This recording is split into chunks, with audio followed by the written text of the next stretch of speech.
Bonjour à toutes et à tous et bienvenue dans Animedia, votre émission 100% cinéma d'animation. Je suis Sylvain, alias Phlegmatique, et dans ce podcast, je vous fais voyager dans le monde merveilleux de l'animation. Au programme aujourd'hui, la meilleure cérémonie du monde, tout simplement.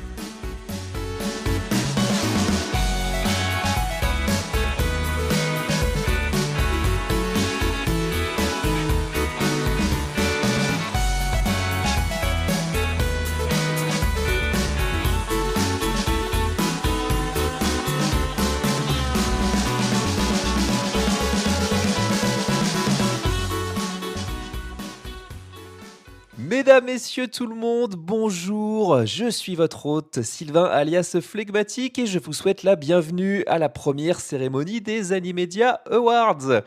Pour cette année, j'ai eu envie de changer un petit peu des traditionnels top, flop qu'on voit un petit peu partout, pour à la place décerner les prix visant à récompenser ce qui s'est fait de mieux, mais aussi le moins bon dans l'animation en 2025. Et fort heureusement, je ne serai pas seul dans cette lourde tâche, mais je serai accompagné par une acolyte de choc. Si vous êtes un fidèle du podcast, vous la connaissez déjà, puisqu'elle a eu le droit à son épisode consacré rien qu'à elle. Elle est animatrice 2D, mentor et créatrice de contenu sur les réseaux, mais je vais la laisser se présenter un petit peu plus longuement. C'est bien sûr Céline Beauté, alias juste Céline. Bienvenue, merci d'être là pour cette première cérémonie des Animedia Awards. Comment ça va? Bonjour, bah écoute, ça va, tranquille. On a eu des petites galères d'enregistrement de son, mais en vrai, on s'en est plutôt bien sorti, je trouve. Je crois, ouais. Exagérer de la galère. Mais voilà, je m'appelle Céline, je suis animatrice 2D et artiste de profession. J'ai travaillé notamment pour des productions que vous avez sans doute vues, notamment du Genshin Impact. J'ai travaillé pour TFT avec Riot Games. J'ai fait une collaborative Pixar et là, je suis sortie d'une nouvelle série faite par Bobby Pills, mais ça, j'ai pas le droit de dire.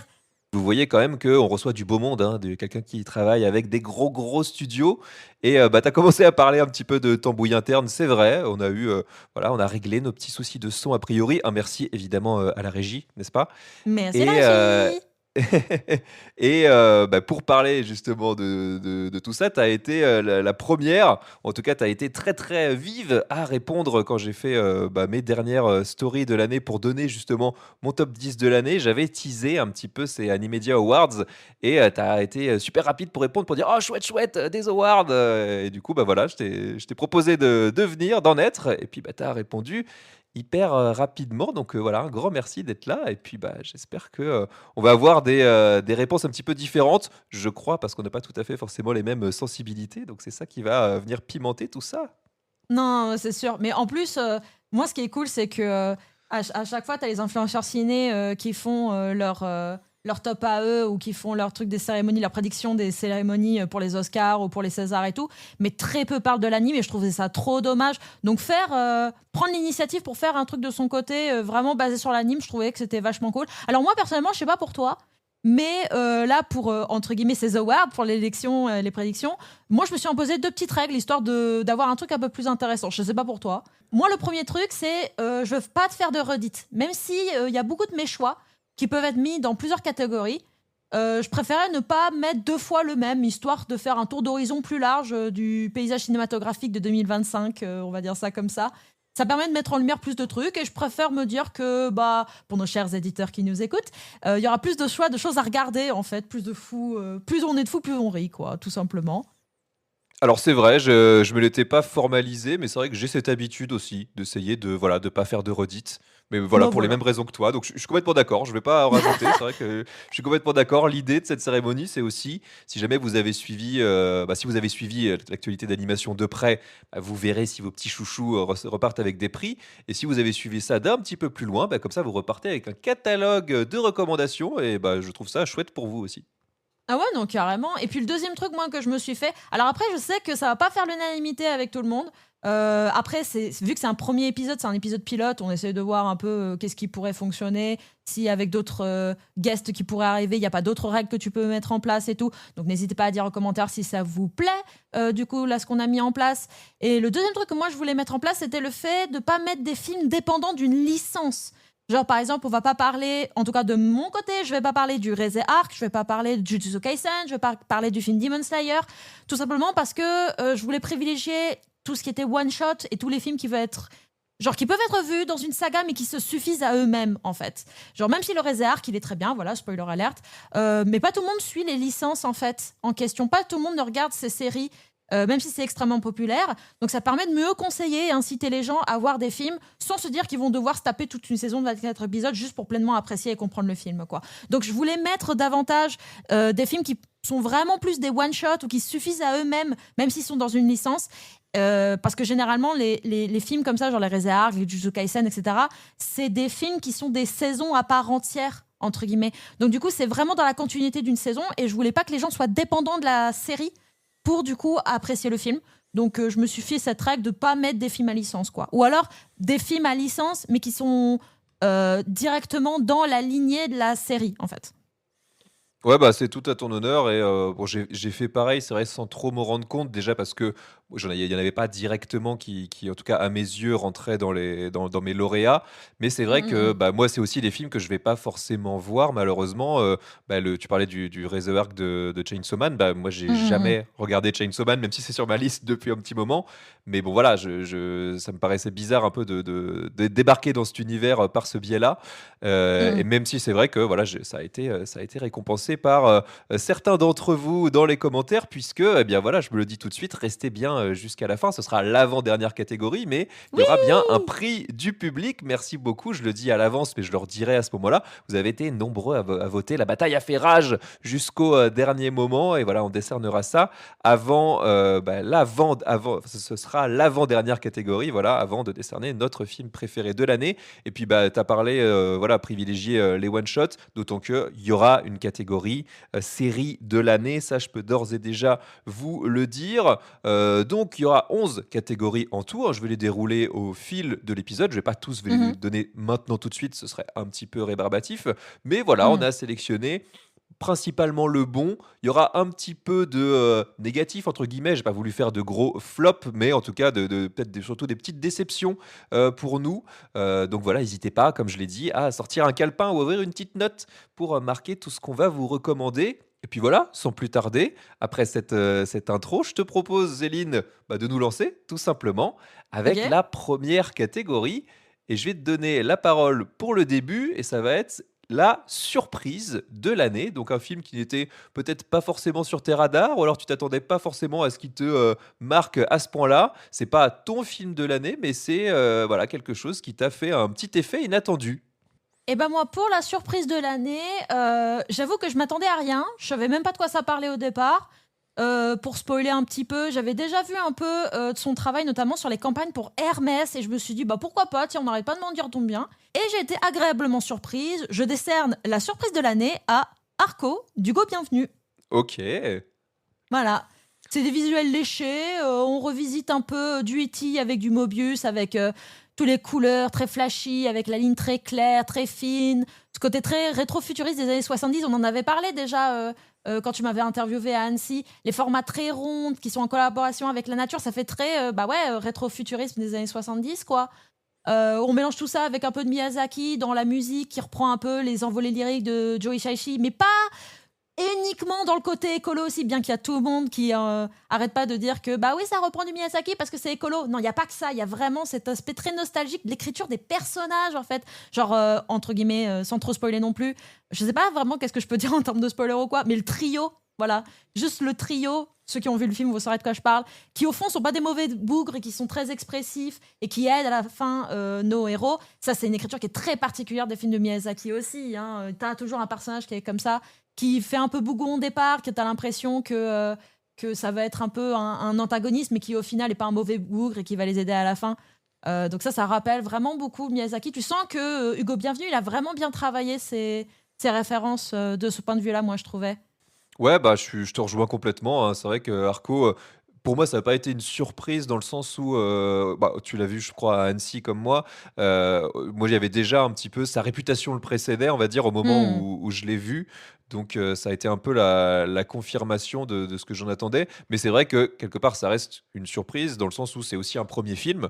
Voilà, Hugo Bienvenu, on l'avait vu, dans des clips, dans des courts-métrages, il avait fait une mini-série Ant-Man, bon, que moi j'avais pas vu, mais qui a Mmh mh. vraiment, un peu le même grain et c'est vrai que, bah, de le voir passer au long métrage, avec globalement, brio, hein. C'est, voilà, un film qui a eu, une énorme campagne de pub, aussi du fait de, bah, sa productrice, une de ses productrices, Nathalie Portman, qui a contribué à le faire connaître, sur la scène, indépendante, mais aussi qui a un petit vent qui le porte, à Hollywood aussi, peut-être jusqu'aux Oscars. Mais en tout cas, Ah oui, oui, oui. voilà, ça a fait partie, clairement des films dont on a pas mal parlé cette année. Mmh Pas mh. non plus un carton en termes d'audience au niveau du public. Je suis pas sûr à l'heure actuelle qu'il ait dépassé le 1 000 000, mais ça reste un beau petit succès et puis, Bah, pour un bah, premier film, c'est si, trop cool, en voilà, il fait, de venait à faire autant choper un d'entrées, petit hein. quelque chose, aux Oscars, au Golden Globe, m'est avis qu'il peut avoir encore une belle carrière derrière lui. Donc, Mmh mh. bah, un très beau premier lauréat, ma foi. Après, il y avait quelques trucs que je voulais noter, notamment, je trouvais personnellement que le jeu d'acteur des gamins, des fois, il était un peu, on va dire, inégal, disons-le comme ça. Genre, au début, c'est très, très, très compliqué. Je pense que alors après, c'est vraiment que de la spéculation, mais je pense qu'ils ont fait l'enregistrement du film, en tout cas pour les doubleurs, ils l'ont fait chronologiquement parlant par rapport au film. C'est-à-dire qu'ils ont commencé par les premières scènes où tu sens que le jeu, il est, ça se cherche un peu en termes de tonalité ou quoi. Et au final, au fur et à mesure, à la fin, où c'est vraiment le climax du film, là, tu sens qu'on peut laisser un peu plus les acteurs jouer, en tout cas pour les gamins. Et ça marche, en tout cas, tu sens que la salle a été réceptive. Mais du coup, ça fait que c'est un jeu d'acteur qui est très inégal, on va dire ça comme ça. Je vois ce que tu veux dire, d'ailleurs, j'ai eu l'impression qu'il y a eu une espèce d'aveu à demi-mot. J'ai revu, Hugo Bienvenu, quand j'étais allé à une réunion, en marge du carrefour du cinéma d'animation, Ah ouais. au Forum des Images, voilà, où il avait été Mm. récompensé, du prix de la personnalité, animation, de l'année et il Mm. avait eu un petit mot ou plutôt une absence de mots pour parler, bah, du jeu des enfants par rapport à d'autres où on comprenait que enfin, c'est mon interprétation, mais qu'il était moyennement satisfait de ce qu'il leur avait donné. Mm. Je sais plus si c'était le garçon, la fille, mais voilà, tu voyais qu'il était pas, dithyrambique ou voilà, il se sentait qu'il y avait une petite réserve et puis je comprends ce que tu veux dire aussi sur effectivement le début qui peut paraître un petit peu plus laborieux. En tout cas, je trouve que d'une manière générale, c'est un film qui monte en puissance, vraiment, quoi. Mais je pense que ça a été pensé comme ça, hein. Ce qui fait qu'au début, c'est un peu en sous-jeu, si ce n'est, entre guillemets, un jeu, je sais pas comment dire ça, mais un jeu un peu classique français de gamin, entre guillemets, Oui, où c'est c'est clair. assez théâtral, mais quand même dans la retenue. Je sais pas comment expliquer ça. Faut pas hésiter à dire en commentaire si je me gourre, évidemment, mais c'est vraiment que le ressenti en tant que spectatrice. Mais au final, ça fonctionne, en fait. C'est juste que au début, il faut s'y habituer, mais après, ça fonctionne. Et ils ont un peu plus d'aisance après, vers la fin. Donc, ça fait que ça fonctionne à la fin. L'animation, elle est pas mal, quoi qu'elle est un peu trop rigide des fois. Alors après, pour le coup, je vais vous révéler un secret d'industrie. C'est qu'en fait, OK, c'est pas j'adore. étonnant que ça soit rigide comme ça, en fait. Parce que quand t'as des persos et des styles qui sont comme ça, où t'as énormément de détails, t'as énormément de traits de partout, et que surtout que l'approximation des volumes peut vraiment sauter aux yeux. C'est-à-dire que si jamais t'as un dessin qui est approximatif, qui est pas complètement bien dessiné par rapport aux autres, ça se voit tout de suite, vu que les volumes, ils sont ultra importants quand c'est un style semi-réaliste comme ça. Généralement, en fait, ce qu'on fait, c'est que bah, t'as une base d'anime qui est faite avec un modèle 3D du personnage. Tu sélectionnes les poses clés à partir de cet anime que tu as fait en 3D. Après, tu rotoscopies pour ensuite corriger et compléter avec les in-between pour faire l'anime qu'on voit en fait. Ça fait gagner du temps et ça permet une plus grande cohésion graphique entre chaque plan. Et c'est une technique qui est énormément utilisée, notamment dans des styles qui sont semi-réalistes comme ça, notamment les séries Castlevania, Witcher, etc. C'est pour ça en fait que c'est un peu rigide comme ça. Donc c'est pas si dérangeant. C'est juste que c'est un peu dommage que des fois, ça se sente un peu trop rigide. Mais je comprends que c'était aussi par souci de budget, potentiellement peut-être qu'ils n'avaient pas autant de temps que ça, ou aussi de praticité, hein, que pour donner les plans entre chaque animateur et de faire en sorte que ça soit vraiment bien cohérent de plan en plan et qu'il y ait pas trop de différence entre guillemets entre chaque plan fait par différents animateurs. Parce qu'en fait, l'idéal quand tu veux animer, c'est de faire en sorte que tous les plans soient cohérents et qu'il n'y ait pas trop de différence et d'interprétation graphique entre chaque animateur en fait. Donc c'est pas une mauvaise idée de faire ça, c'est juste que des fois c'est un peu trop rigide et je trouve ça un peu dommage. Mais sinon, c'est vraiment, pour ce que c'est en tout cas, c'était très bien. Mais des fois je me sentais, à me dire: «Ah attends, pourquoi des fois la tête elle est un peu trop désynchronisée du corps des fois?» mais parce que ça serait pas étonnant que ça soit fait sur une base de 3D. Je ne le sais pas pour sûr, ce n'est que de la spéculation, mais ça serait absolument pas étonnant pour ce type de technique que ça soit comme ça. En tout cas, je sais que ça avait été un petit peu pointé du doigt, voilà, cette animation un petit peu rigide, un petit peu à l'ancienne, par certains des détracteurs du film, mais moi, je trouve que ça contribue aussi un petit peu à son charme. Voilà, ça fait, Mmh. voilà, ça lui donne, comme tu as dit, un côté un petit peu rétro-futuriste. Voilà pour Rarco. Bah écoute, très bien, très beau premier lauréat. Je vais enchaîner avec ma surprise de l'année. Et alors, c'était pas voulu, hein, c'était déjà mon lauréat avant que bah, tu te joignes à cette cérémonie, mais c'était bah, la séance qu'on a vue ensemble à Annecy juste avant de faire ton interview. Mais Ma non! surprise de l'année, c'est Quick de Genndy Tartakovsky, qui s'appelait à l'époque Fixed, au moment où on l'a vu, et qui a été donc traduit en français par Quick. Et pourquoi c'est ma surprise? Bah parce que j'en attendais absolument rien, même si c'était Genndy Tartakovsky, je savais la réputation que se traînait le projet, un peu de projet un petit peu difficile, même le sujet de base, à savoir bah, un chien qui essaye de vivre sa dernière virée avec ses poteaux avant de se faire castrer, hein, grosso modo. Et le côté très humour potache, c'est vraiment pas ma tasse de thé en temps normal. Mais au final, j'ai passé un super moment. C'est de loin, même tout film confondu, celui qui m'a fait le plus rire de l'année. Alors c'est vrai que de le voir en salle, à bon lieu, en plus dans une salle bondée, avec bah, forcément l'énergie de Tartakovsky avant la séance, ça joue sans doute aussi. Peut-être que j'aurais pas autant ri ou ça m'avait pas fait cet effet-là si je l'avais vu dans mon salon, voilà, parce qu'il est sorti sur Netflix ensuite. Mais Mmh, j'ai mmh mh. passé un super moment et j'en attendais pas grand-chose dans le sens aussi où je voyais que l'animation 2D était assez classique, assez basique, mais finalement je trouve que ça marche très très bien. Et puis bah, c'est évidemment de l'humour très en dessous de la ceinture, mais ils vont quand même assez loin dans le délire. Ça se mélange aussi à un côté un peu trashouille par un moment, un peu gore gratuit, complètement inattendu, mais vraiment un super moment en salle. Je ne me demandais pas du tout autant, voilà, donc c'est vraiment pour moi la définition de la surprise. Je ne l'ai pas revu ensuite sur ma télé parce que je voulais pas, entre guillemets, «gâcher» cette bonne impression que j'avais eue. Mais voilà, le retour de Tartakovsky sur du long métrage, voilà, entre 2 saisons de Primal et après, les Hôtels Transylvania qui, moi, me parlent, un petit peu moins. Voilà, j'étais super content de voir ça et j'ai l'impression qu'il s'est fait, à minima, ignorer, voire pas mal défoncé par la critique américaine. J'ai pas trop compris. Peut-être Mmh. que, voilà, c'est pas du tout leur délire ou que, certains pointaient du doigt justement cette animation un petit peu, encore une fois, à l'ancienne. Pour moi, ça fonctionne complètement et puis, bah, un film d'animation pour adultes qui fait rire, tout ça, c'est déjà suffisamment rare que, voilà, j'avais Mmh. envie aussi de rappeler qu'il existait. En fait, c'est surtout que les Américains, ils sont surtout habitués au travail de Genghis Tartakovsky, notamment en fait sur leurs séries, que ce soit pour au-delà de Primal, hein, mais c'était les Samouraï Jack, c'était les Hôtels Transylvania, comme tu dis, et c'est vraiment pas un humour aussi potache Ah non. et aussi grossier en fait. Donc du coup, je pense que ça leur a fait tellement un énorme choc. Ils se sont dit, mais attends, Genghis Tartakovsky, ça fait des années qu'on le revoit plus. Il revient avec ça, quoi, après qu'il nous ait Ouais, sorti Primal, genre what the fuck, quoi. Alors en vrai, c'est quand on sait un peu le personnage, quand on sait un peu plus son travail en tant que réalisateur et pas juste en tant que showrunner, c'est pas si étonnant que ça, en vrai. Et c'est le genre de production, pour moi, je sais pas pour toi, mais c'est le genre de production où dès le trailer, tu sais exactement sur quoi tu vas te lancer. En fait, tu sais oui, exactement bah, quel type de complètement. film ça va être. Et en vrai, des fois, faut laisser un peu faire le truc. Moi, personnellement, j'avais pris mon pied dessus. On avait bien rigolé à la séance. Est-ce que pour autant, j'aurais fait tout un chafouin comme les Américains ils l'ont fait? Franchement, non, je crois pas. Enfin, à un moment donné, il faut péter un coup. Et puis C'est après, ça va clair. bien passer.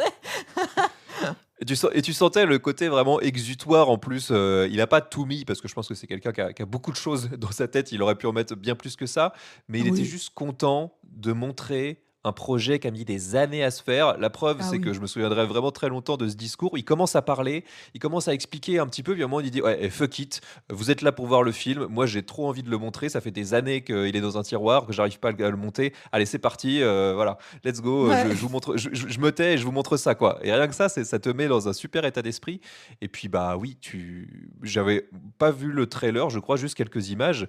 Mais bon, Mmh. tu vois le pitch, tu sais qui c'est.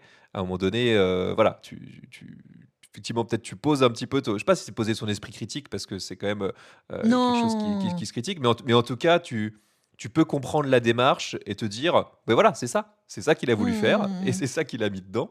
Et après, voilà, que tu sois à côté de tout ça, je peux comprendre. Moi, j'avoue que par exemple, ça m'a fait penser au Sausage Party, mais justement, je ne les ai pas vus dans le sens où je me Mmh. dis que c'est pas mon style a priori, c'est pas mon délire, c'est un peu trop gros, un peu trop gras.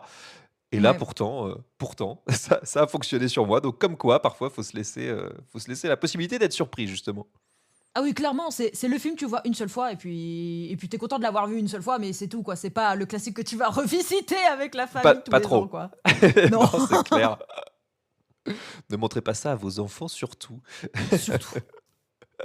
On passe à la catégorie suivante. Là, on va aller un petit peu dans le négatif et je vais me permettre de commencer. J'ai alterné, grosso modo, voilà. À chaque fois, ce sera la déception de l'année. Et on se posait, tu m'avais posé la question d'ailleurs avant l'émission aussi, à savoir, ah, qu'est-ce que je fais si j'ai des trucs que j'ai vus cette année qui sortent l'an prochain? Est-ce que je les mets Mmh, quand même, mmh mh. etc. Et bien là, c'est complètement ce que j'ai fait pour cette catégorie. Pourquoi? Parce que le film dont je vais vous parler, c'est Scarlett et l'éternité de Mamoru Hosoda. C'est ma déception de Ah! l'année. Il ne sort que le 11 mars 2026. Il avait été prévu, en tout cas, on ne savait pas s'il allait sortir en fin d'année. Je l'ai vu justement au carrefour du cinéma d'animation au Forum des Images en avant-première. Il a été présenté pas longtemps après qu'il était à la Mostra de Venise, je crois. De toute façon, tu l'avais compris, je pense, parce que j'en avais parlé un petit peu sur mes réseaux. Ouais. J'en avais fait la critique sur Letterboxd, je l'avais partagé. Si vous me suivez aussi là-dessus, ça va pas être une surprise pour vous, mais oui, c'est une énorme déception. Je suis pas un énorme fan de Hosoda. J'aime beaucoup, je pense, ses premiers films, La Traversée du Temps, Summer Wars, comme beaucoup, et je pense que Ame et Yuki, pour moi, c'est vraiment son pic. Mais c'est vrai que depuis, que ce soit Mirai, où là, il m'avait pas mal perdu, ou alors Belle, où c'était un peu brinque-ballant, même si je reconnaissais quelque chose, tout en étant quand même pas mal une redite de Summer Wars. Mmh mh. Là, je l'attendais un peu de pied ferme, dans le sens où il y avait un retour à, en tout cas, tester une histoire de fantasy, une aventure, une histoire d'aventure, qui est en plus une espèce de réadaptation d'Hamlet. Mais je trouve ça raté à quasiment tous les niveaux. C'est-à-dire que je vois bien ce qu'il essaye de faire, mais mettre autant de temps et autant d'énergie pour faire en plus une réadaptation d'Hamlet, pour en faire ça, c'est vraiment, je trouve, un raté, un gros, gros raté pour lui. L'animation n'est pas au niveau, que ce soit la 2D ou la 3D. Les environnements sont vides la plupart du temps, hein. Là, c'est très saccadé. On sent qu'il y a une grosse, grosse, absence de moyens. On sent qu'il a galéré à mettre ça sur pied. Même les effets 3D, moi, ça m'a fait penser, et c'est absolument pas un compliment quand je dis ça, beaucoup au film Le Seigneur des Anneaux, La Guerre des Rohirrim, qui était sorti Ouh la fin vache! Ah 2024. oui.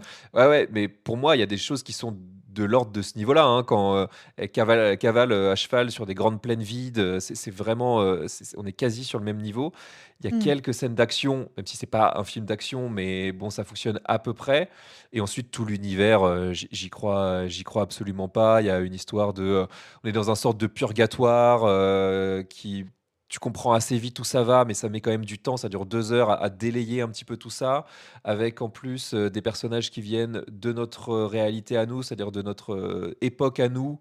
Mais en fait, tout le monde se bat comme si c'était des chevaliers. Parfois, il y a des canons parce que le scénario le justifie, mais il n'y a pas de mitraillette, il y a pas de. Enfin, l'univers est très très peu crédible. En tout cas, j'ai mis du temps à m'y intégrer, mais finalement, je pense que je suis jamais rentré dedans.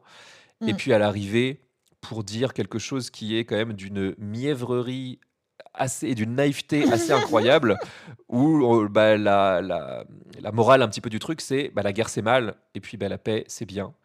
Et tu sors de tout ça, tu t'es tapé 2 heures, et tu ressors avec cette espèce de morale à deux balles, et tu fais ouais, bon bah. Merci, d'accord, je crois que je le savais. Et pour quelques plans, OK, sympa, il y a un espèce de dragon dans le ciel qui débarque un peu comme un Deus ex machina plusieurs fois dans le film, qui est hyper stylé, c'est vrai, où il a, toutes les épées, toutes les armes qui ont été, qui sont un peu le cadavre de toutes les guerres qu'ont eu avant lui. Enfin, il représente beaucoup de choses, mais il arrive Mmh. tellement peu parce qu'il a dû coûter tellement cher que, c'est pas assez, ça me suffit pas. Sur 2 heures, il me faut me donner un petit peu plus que ça. Donc non, non, il y a rien de bien aimable là-dedans et c'est une énorme déception. Ça va sortir le 11 mars. Ça c'est déjà bien, bien gamellé au Japon.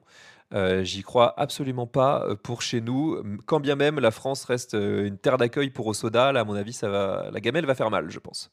Ah ouais, OK. C'est mon avis, hein, mais voilà.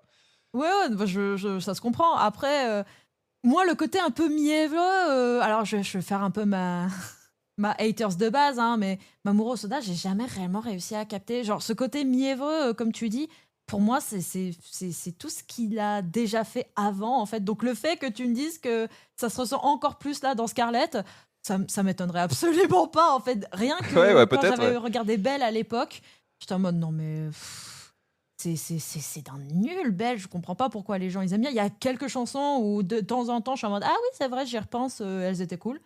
Mais franchement, je n'accroche pas du tout à Mamoru Hosoda et quelque part, j'ai envie de te dire tant mieux parce que ça me fera un film à moi à regarder l'année prochaine, Ah du oui, alors coup. si vous n'aimez pas, Hosoda, si vous êtes complètement hermétique au personnage, au discours, là, c'est même pas la peine d'aller sur celui-là, ça c'est clair et net Mmh. et bon, je te rejoins un petit peu pour Belle, je m'en souviens très, très mal, mais je me souviens que le discours, sur, en gros les enfants battus et cetera, enfin, il y avait beaucoup de maladresse dans ce qu'il essayait de raconter et dans Ouais. la façon aussi de le raconter et là, bon, c'est même plus des maladresses, c'est des gros sabots, qui défoncent tout, mais c'est voilà, c'est assez, assez cata de mon point de vue. Alors j'ai vu des gens quand même qui étaient là pour le défendre.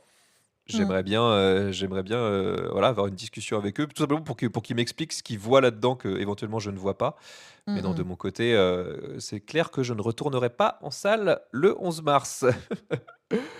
De ton côté, ta déception de l'année? Et bah, ma déception de l'année, je m'attendais pas à devoir le mettre. Moi, au départ, je suis pas spécialement, quelqu'un qui lit beaucoup. Alors, en tout cas, je lis moins, là, maintenant, tout simplement, parce que j'ai moins le temps. Mais, et aussi, je savais pas à quoi je m'attendais et c'est vraiment le truc de je m'attendais à rien, je suis quand même déçue.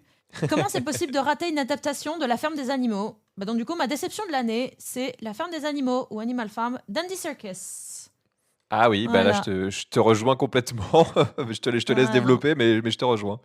Bah, qu'est-ce que tu peux dire, quoi? Ça essaie d'adapter pour un public beaucoup plus jeune et du coup, ça édulcore beaucoup de l'œuvre originale et ça marche pas, quoi. Genre, là, les trucs, ce dont je me souviens, parce que je me souviens pas beaucoup de trucs, hein, tellement c'était pas dingue, mais c'est vraiment le côté, dans les règles des animaux, on met naughty juice au lieu d'alcool, les cochons qui sont à deux pattes et qui portent des vêtements, ils arrivent assez rapidement, alors que dans le bouquin d'origine, vraiment, c'est genre, c'est une grosse révélation, en fait, c'est un véritable choc. Genre, c'est tellement, ça c'est un truc que je m'en souviendrai dans ma lecture, genre, c'était tellement un choc dans le bouquin que ça méritait sa page à lui tout seul dans le livre, en fait, quant à la révélation.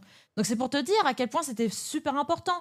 C'était ça, avec en plus la révision des lois qui faisait la goutte de trop, en fait. Et qui faisait que les animaux, ils étaient en mode non, mais là maintenant ça suffit, ils sont devenus, les cochons sont devenus comme des hommes. Donc du coup, là, il faut faire quelque chose. Alors que là, on les voit très rapidement et ça édulcore le truc, quoi. Genre, Lucky en protagoniste, il sert pas à grand chose. Euh, pff, Même la réflexion qu'on faisait dans les années 90, où on se disait que. En fait, c'est ça, c'est que ça fait la même réflexion qu'on se faisait dans les années 90. Où on se disait que forcer les safe inserts d'enfants dans les films, ça marchait forcément pour que le gamin en ait quelque chose à foutre de ce qui se passe, en fait. Et au final, bah, ça reste une vision très cynique de l'anime, je trouve. Donc au final, Lucky sert vraiment pas à grand chose, je trouve. Alors pour resituer un petit peu, on l'a vu, au festival d'Annecy. Je sais même pas Ouais, s'il a une date de sortie, enfin il n'est pas sorti encore, en salle, mais il non, il devrait est pas sortir, sorti. en 2026. Je crois pas qu'il y ait de date encore. Il sort en 2026, il sort le 1er mai. Ah Haha, à la oui, fête du travail. ah oui, très drôle. Très drôle. Tu vois, c'est une vision qui est très cynique de l'anime, je trouve, avec sur plus Seth Insert là, en plus. Genre, un narrateur, comme dans le bouquin, aurait très bien suffi. Genre, si c'était même Benjamin Lannes comme dans l'original, quoi, genre, ça aurait tout à fait fait le café. Mais au final, non, ils ont fait le Seth Insert. Après, il y avait quelques critiques qui avait été fait de ceux qui l'ont vu, en disant que ouais, Napoléon, il est pas autant, comment dire, c'est pas autant un assafouet de pouvoir staliniste qu'il y a dans le bouquin. Moi, ça m'a moins dérangé que ça soit un peu comme un sorte de, comment dire, un sorte de idiot utile à Pickleton, en fait. Donc à la nana dans le film qui s'occupe du sorte de géant futuriste un peu Apple. Bon, après, le futur, pareil, c'est du blanc, c'est du Apple, c'est du lisse, c'est du plat. Enfin, bon, voilà, quoi. Talk about capitalist realism, hein, comme on dit. Un peu à la Wall-E, mais ça m'a moins dérangé parce que il y a vraiment une envie pour Andy Serkis de faire une adaptation plus de la critique du capitalisme qu'il y avait aussi dans le bouquin, mais vraiment de le réadapter pour le public américain, quoi, pour que ça fasse un parallèle vraiment évident avec l'administration Trump. Genre, au lieu que Napoléon, ça soit Staline, et ben ça soit Trump, quoi. Donc t'es en mode ouais, ok, sauf que bon, bah ça aide pas du tout son propos, quoi. C'est vraiment lisse, plat.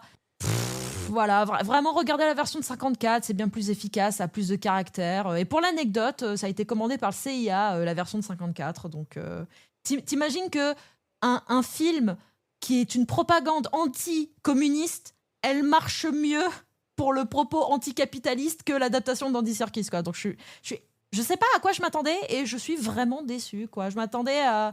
Peut-être que je me disais que Andy Serkis, vu qu'il a déjà fait un peu d'anime avec la motion capture, il saurait un peu plus le travail qu'il y a derrière, qu'il y a peut-être une envie de faire un peu mieux, mais au final, bon, bah, c'est adapté pour les tout petits, pour le plus jeune public, et je vois pas l'intérêt, en fait. Je vois pas pourquoi ils ont fait ça comme ça, mais voilà, je pense qu'il a bien mérité son prix de déception de l'année. Ouais, ouais, je te rejoins. Je suis un peu comme toi. Je sais pas trop ce que j'en attendais.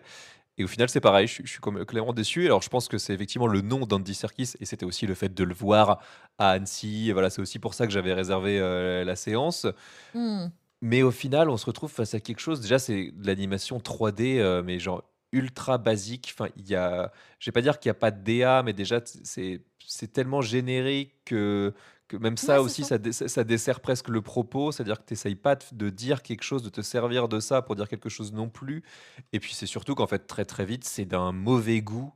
Mais assez énervé, quoi. Quand bien même, je comprends que ça fasse partie de ce que ça veut dénoncer, tu peux le faire, sans faire des trucs à la Projet X, sans faire, enfin, il y a quand même beaucoup de choses qui te rappellent dans ce film que c'est un peu moche. Ça se veut plus intelligent que ça ne l'est, alors que c'est assez bête dans le fond, et quand tu adaptes Hmm. un bouquin comme ça, c'est quand même assez dommage.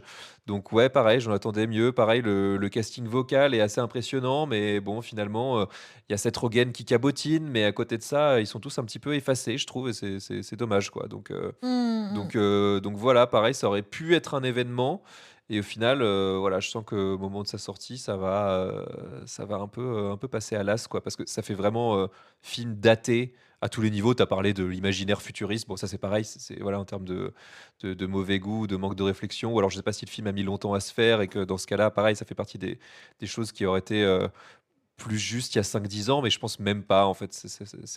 Voilà, ça rate un peu tout ce que ça essaye de faire pour moi. Alors après, pour le coup, pour l'aspect futuriste, je pense que c'est surtout pour faire un parallèle avec les oligarques technocrates américains, hein. C'est faire les Apple, les Windows et tout ça, hein. C'est une imagerie qui est connue du grand public, et donc du coup, on fait ça comme ça, et puis c'est marre, quoi. Mais c'est avec le rendu qu'ils ont fait, qui est extra lisse. Enfin, vraiment, la lumière, c'est une lumière du soleil zénithale, et puis il n'y a pas grand-chose, il n'y a pas de travail pour essayer de faire des beaux plans. Enfin, bon, bref, c'est juste d'un plat, d'un générique, comme tu dis. Et voilà, quoi, ça mérite sa place, clairement. Oui, carrément. Bah, voilà, comme tu as dit, ça parle d'Apple, ça parle de Elon Musk, ça parle de Tesla, etc. Il y a une espèce de Tesla dans le film, Ouais. mais en fait, voilà, ça crie tellement fort que ça veut parler aux adolescents, que ça les prend un petit peu pour des abrutis aussi, je trouve. Il y a un peu enfin, tu sens qu'il faut crier, que ce soit un peu hystérique, parce que sinon, en gros, ils vont s'ennuyer, quoi. Non, il n'y a pas Ado, besoin je sais de pas, faire je ça. pense vraiment pour les plus jeunes, vraiment, vraiment plus Ah jeunes, parce que ouais? t'as beaucoup de blagues de fesses. Genre, tu sais, au début, Napoléon, il est en mode ah bon, on va nous envoyer à l'abattoir, et ils veulent, je sais plus, il dit quoi exactement, c'est en mode he wants that juice, en montrant son cul. Et t'es en mode Ah oui, d'accord. oh, vraiment, on en est là, quoi, pour qu'il y ait de l'intérêt, pour que les gamins, ils en aient quelque chose à faire. Ah, vas-y, c'est bon, ça va saouler. Ouais, voilà, donc on va pas, voilà, vous avez compris, on n'a pas accroché, là encore, je suis pas sûr d'en reparler dans le podcast quand ça sortira, mais voilà, tenez-vous prêts si jamais ça vous intéresse quand même. Effectivement, ça sort le 1er mai. Merci pour l'info. On va retourner un petit peu dans le positif, mais on va sortir un petit peu de 2025. C'est la catégorie la découverte de l'année, où c'est pas forcément quelque chose de cette année, mais c'est, un film, quelque chose en lien avec l'animation, peut-être qui était, sur une watchlist depuis longtemps ou alors un monument qu'on n'avait pas encore découvert. Donc, vas-y, je te laisse te lancer sur ta découverte de l'année. Alors moi, la découverte de l'année, on va pas aller très très loin, hein. On va aller en 2024, fin 2024, début 2025. Donc c'est vraiment, je suis à la limite de la découverte de cette année. Je savais que je voulais le regarder parce que moi, je suis extrêmement fan de leur travail déjà de base. Et c'était un que j'avais pas vu, tout simplement, dans la collection.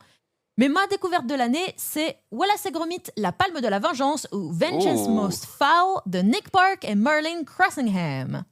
Voilà, tout simplement. Je suis toujours aussi admiratif de la stop-mo, que ce soit en clay ou en cut-out ou tout ça.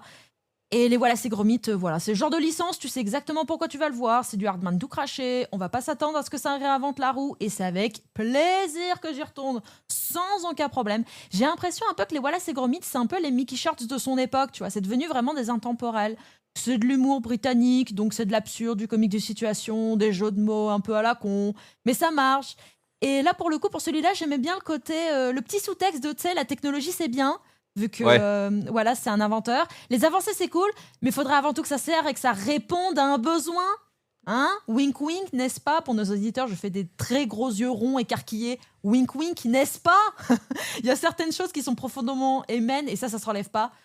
Mais que les technologies, les avancées technologiques et les nouvelles technologies, du coup, c'est ça qui fait que aussi on avance en tant que société. Mais idéalement, il faut que ça réponde à un vrai besoin, que c'est quand pas quelque même. chose que c'est pas quelque chose qui remplace en fait le travail ou des choses qui sont profondément humaines. Donc voilà, c'est quelque chose. C'est avec plaisir que je vais revoir les Wallace et Gromit à chaque fois. Et oui, c'est pas le truc le plus révolutionnaire à chaque fois, mais en vrai, c'est du Hardman, c'est du bon Hardman, c'est un intemporel. Donc voilà quoi, moi je me marre toujours à chaque fois que je vois Feathers McCrow, donc le pingouin. C'est des très bons comiques muets à chaque fois. Genre, je m'attendais pas, mini spoiler, mais pas vraiment, je m'attendais pas à ce que avoir l'imagerie du prisonnier qui va aller faire des travaux d'intérêt généraux et qui se rase la barbe alors que c'est un pingouin. C'est ça le truc qui me fasse le C'est plus rire de tout génial. le film. Mais c'est génial et c'est ça qui fait que moi j'adore toujours les Hardman et les Wallace et Gromit. Donc voilà pour ma découverte. C'est un des meilleurs, méchants d'animation, c'est vraiment un de mes pour le coup, c'est vraiment moi un de mes films préférés de l'année clairement, cette Palme de la Vengeance. C'est vrai qu'il est sorti en tout début d'année 2025 sur, Netflix. Je pense qu'il a fait quand même pas mal son trou parce que, bah, ça reste un Wallace et Gromit, hein, les gens, aiment bien. C'est assez, comme tu l'as dit, intemporel. C'est un truc que tu te passes quand même assez facilement de génération en génération. Mm. J'avais un ami, Gauthier, qui est passé dans le podcast, qui a profité de ce film-là pour, bah, montrer celui-là et les précédents à son fils qui avait 6 ans, donc clairement c'est top.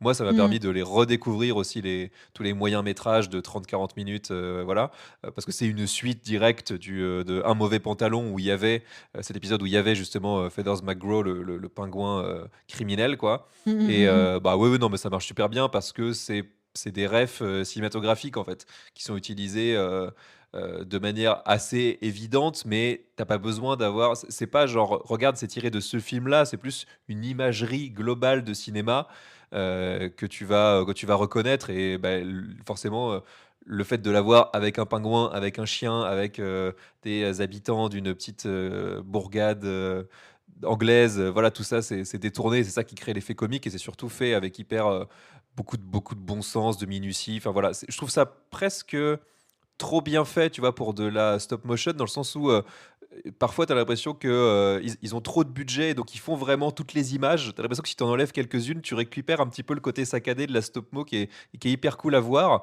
Là, c'est vrai que par moment, tu Mm. as l'impression que c'en est plus. mais bon, c'est aussi juste, la preuve d'un savoir-faire qui est complètement dingue et c'est vrai que ça a remis ça a lancé quand même une super année, aussi pour la stop motion. Enfin, d'une manière générale, c'est un procédé qui revient un petit peu en grâce ces dernières années, Mmh mh. et notamment, pour, lutter contre, ce qu'on ne veut pas citer, hein, qui est aussi, carrément dénoncé dans le film et qui est, c'est super intelligent aussi que ce soit Hardman qui s'empare de ça et qui, réactualise son propos, contre ces nouvelles technologies qui ne feront jamais aussi bien que ce qu'est capable de faire un studio comme ça. Donc Oui, puis même, c'est super pas film. parce que c'est pas parce que c'est évident que forcément c'est mauvais. C'est Ah juste non, comment tu l'amènes, en fait. Et même aussi pour le coup, d'ailleurs, je viens de repenser à une des règles que j'ai dit en mode: «On prend pas des trucs à licence». Oui, mais là, pour le coup, Palme de la Vengeance, tu peux le regarder sans avoir regardé les autres, hein. On va complètement. juste te faire un petit résumé au tout début pour te remettre en place, mais en vrai, tu sais déjà, comment sont les personnages, qui est Father McGraw et cetera. Tu pas besoin de voir les autres et ça fonctionne très bien en stand-alone, hein. La régie, elle avait regardé, de loin et il a tout compris aussi, sans pour autant avoir vu les autres, Wallace et Gromit, hein. Donc, mais pour le coup, c'est pas parce que l'histoire est évidente ou que les références sont évidentes que forcément c'est mauvais, c'est comment tu les utilises dans le contexte du scénario, en fait. Et là, pour le coup, ça Carrément. fonctionne très bien. Ouais, ouais, super, super film, vraiment. Si jamais, bah, voilà, vous pouvez toujours aller vous faire un tour sur Netflix pour aller voir ça. De mon côté, c'est, une, ressortie en salle d'un film qui n'était jamais sorti, en France au cinéma, qui a fêté ses 40 ans cette année. On va partir de l'animation japonaise, c'est L'œuf de l'ange de Mamoru Oshii, voilà, qui est ressorti là en fin d'année, en décembre, il me semble, chez nous. Pareil, ça faisait partie un peu de ces, monuments, en tout cas de ces gros morceaux de l'animation japonaise. Donc Mamoru Oshii, hein, le papa de Ghost in the Shell notamment, c'était un de ses premiers longs métrages.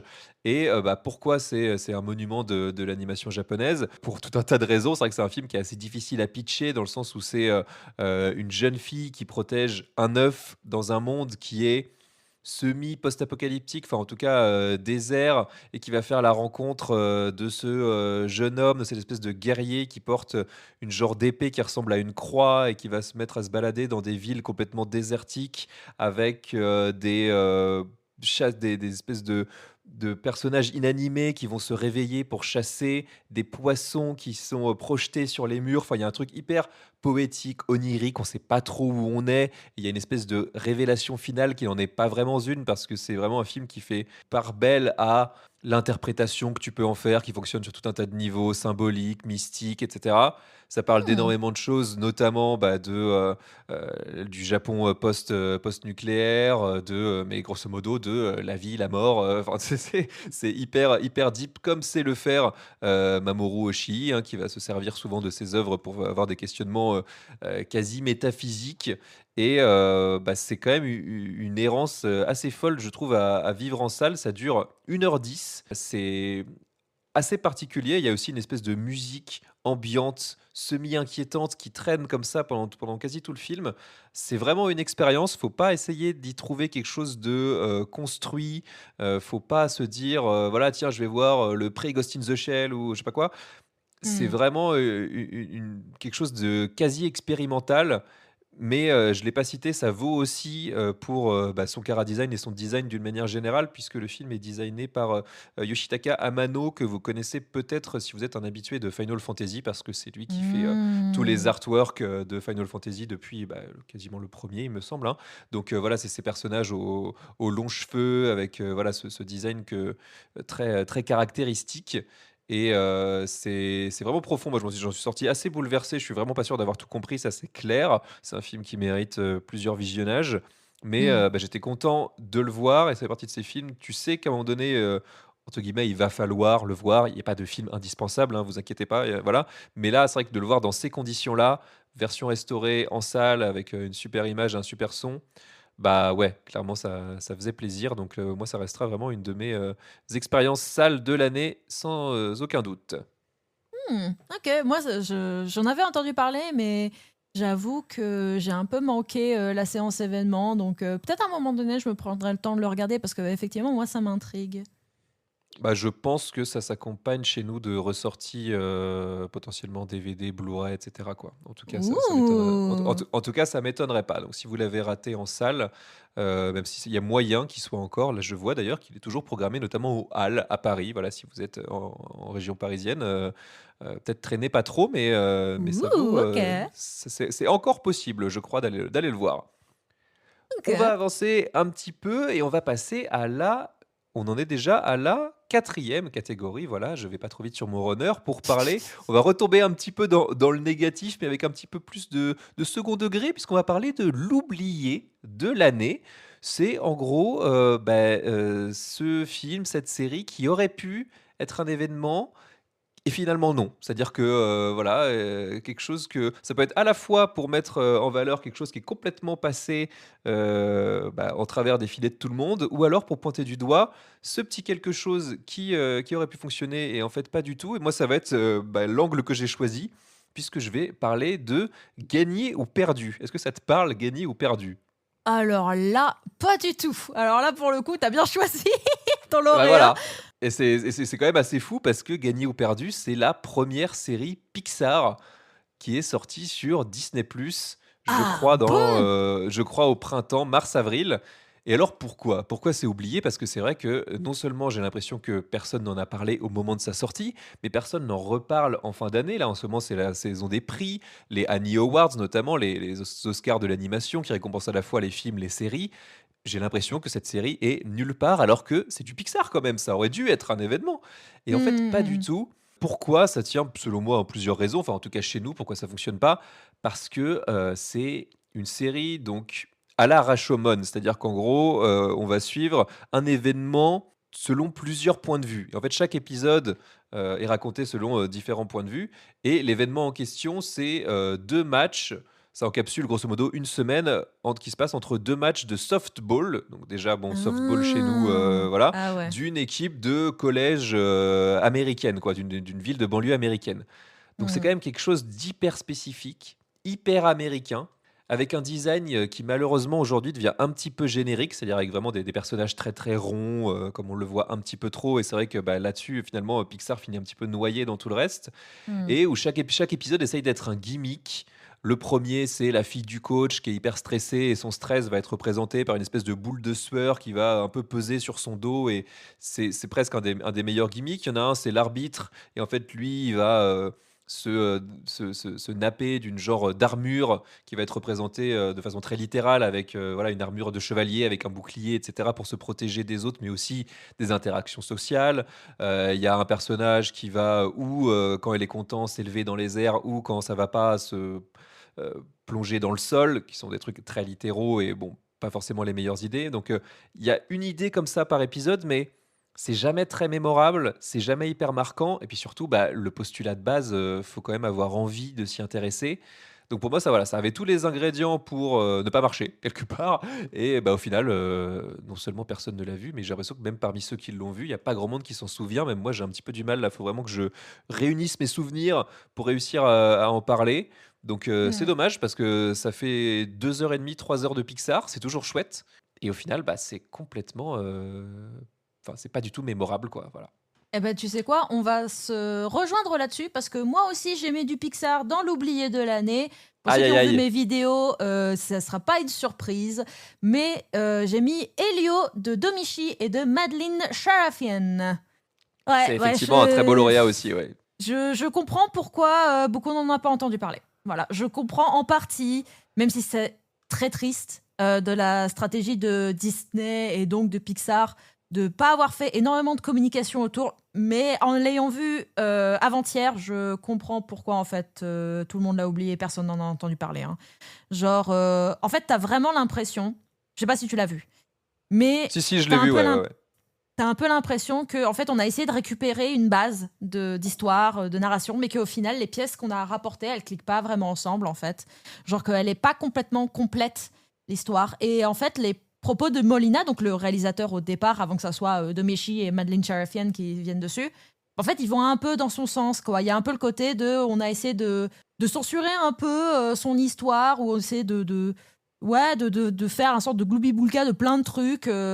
pour pas faire le propos de base qu'il voulait faire, qui était un peu lié notamment à des thématiques liées au, comment on appelle ça? Au fait d'être un peu outcast, donc vraiment le côté le marginaux de par le fait peut-être d'être LGBT ou d'avoir de l'autisme ou quelque chose comme ça. Tu ressens un peu de ça peut-être au début, mais au final après ça devient vraiment un sorte en fait de... Ah, je sais pas comment expliquer ça. En fait, on voit un peu la patte de Demichi. Je sais pas si toi t'as vu Alerte Rouge, Ouais. donc le premier film qu'elle avait fait. On voit un peu sa patte en fait quand on le compare notamment à Alerte Rouge.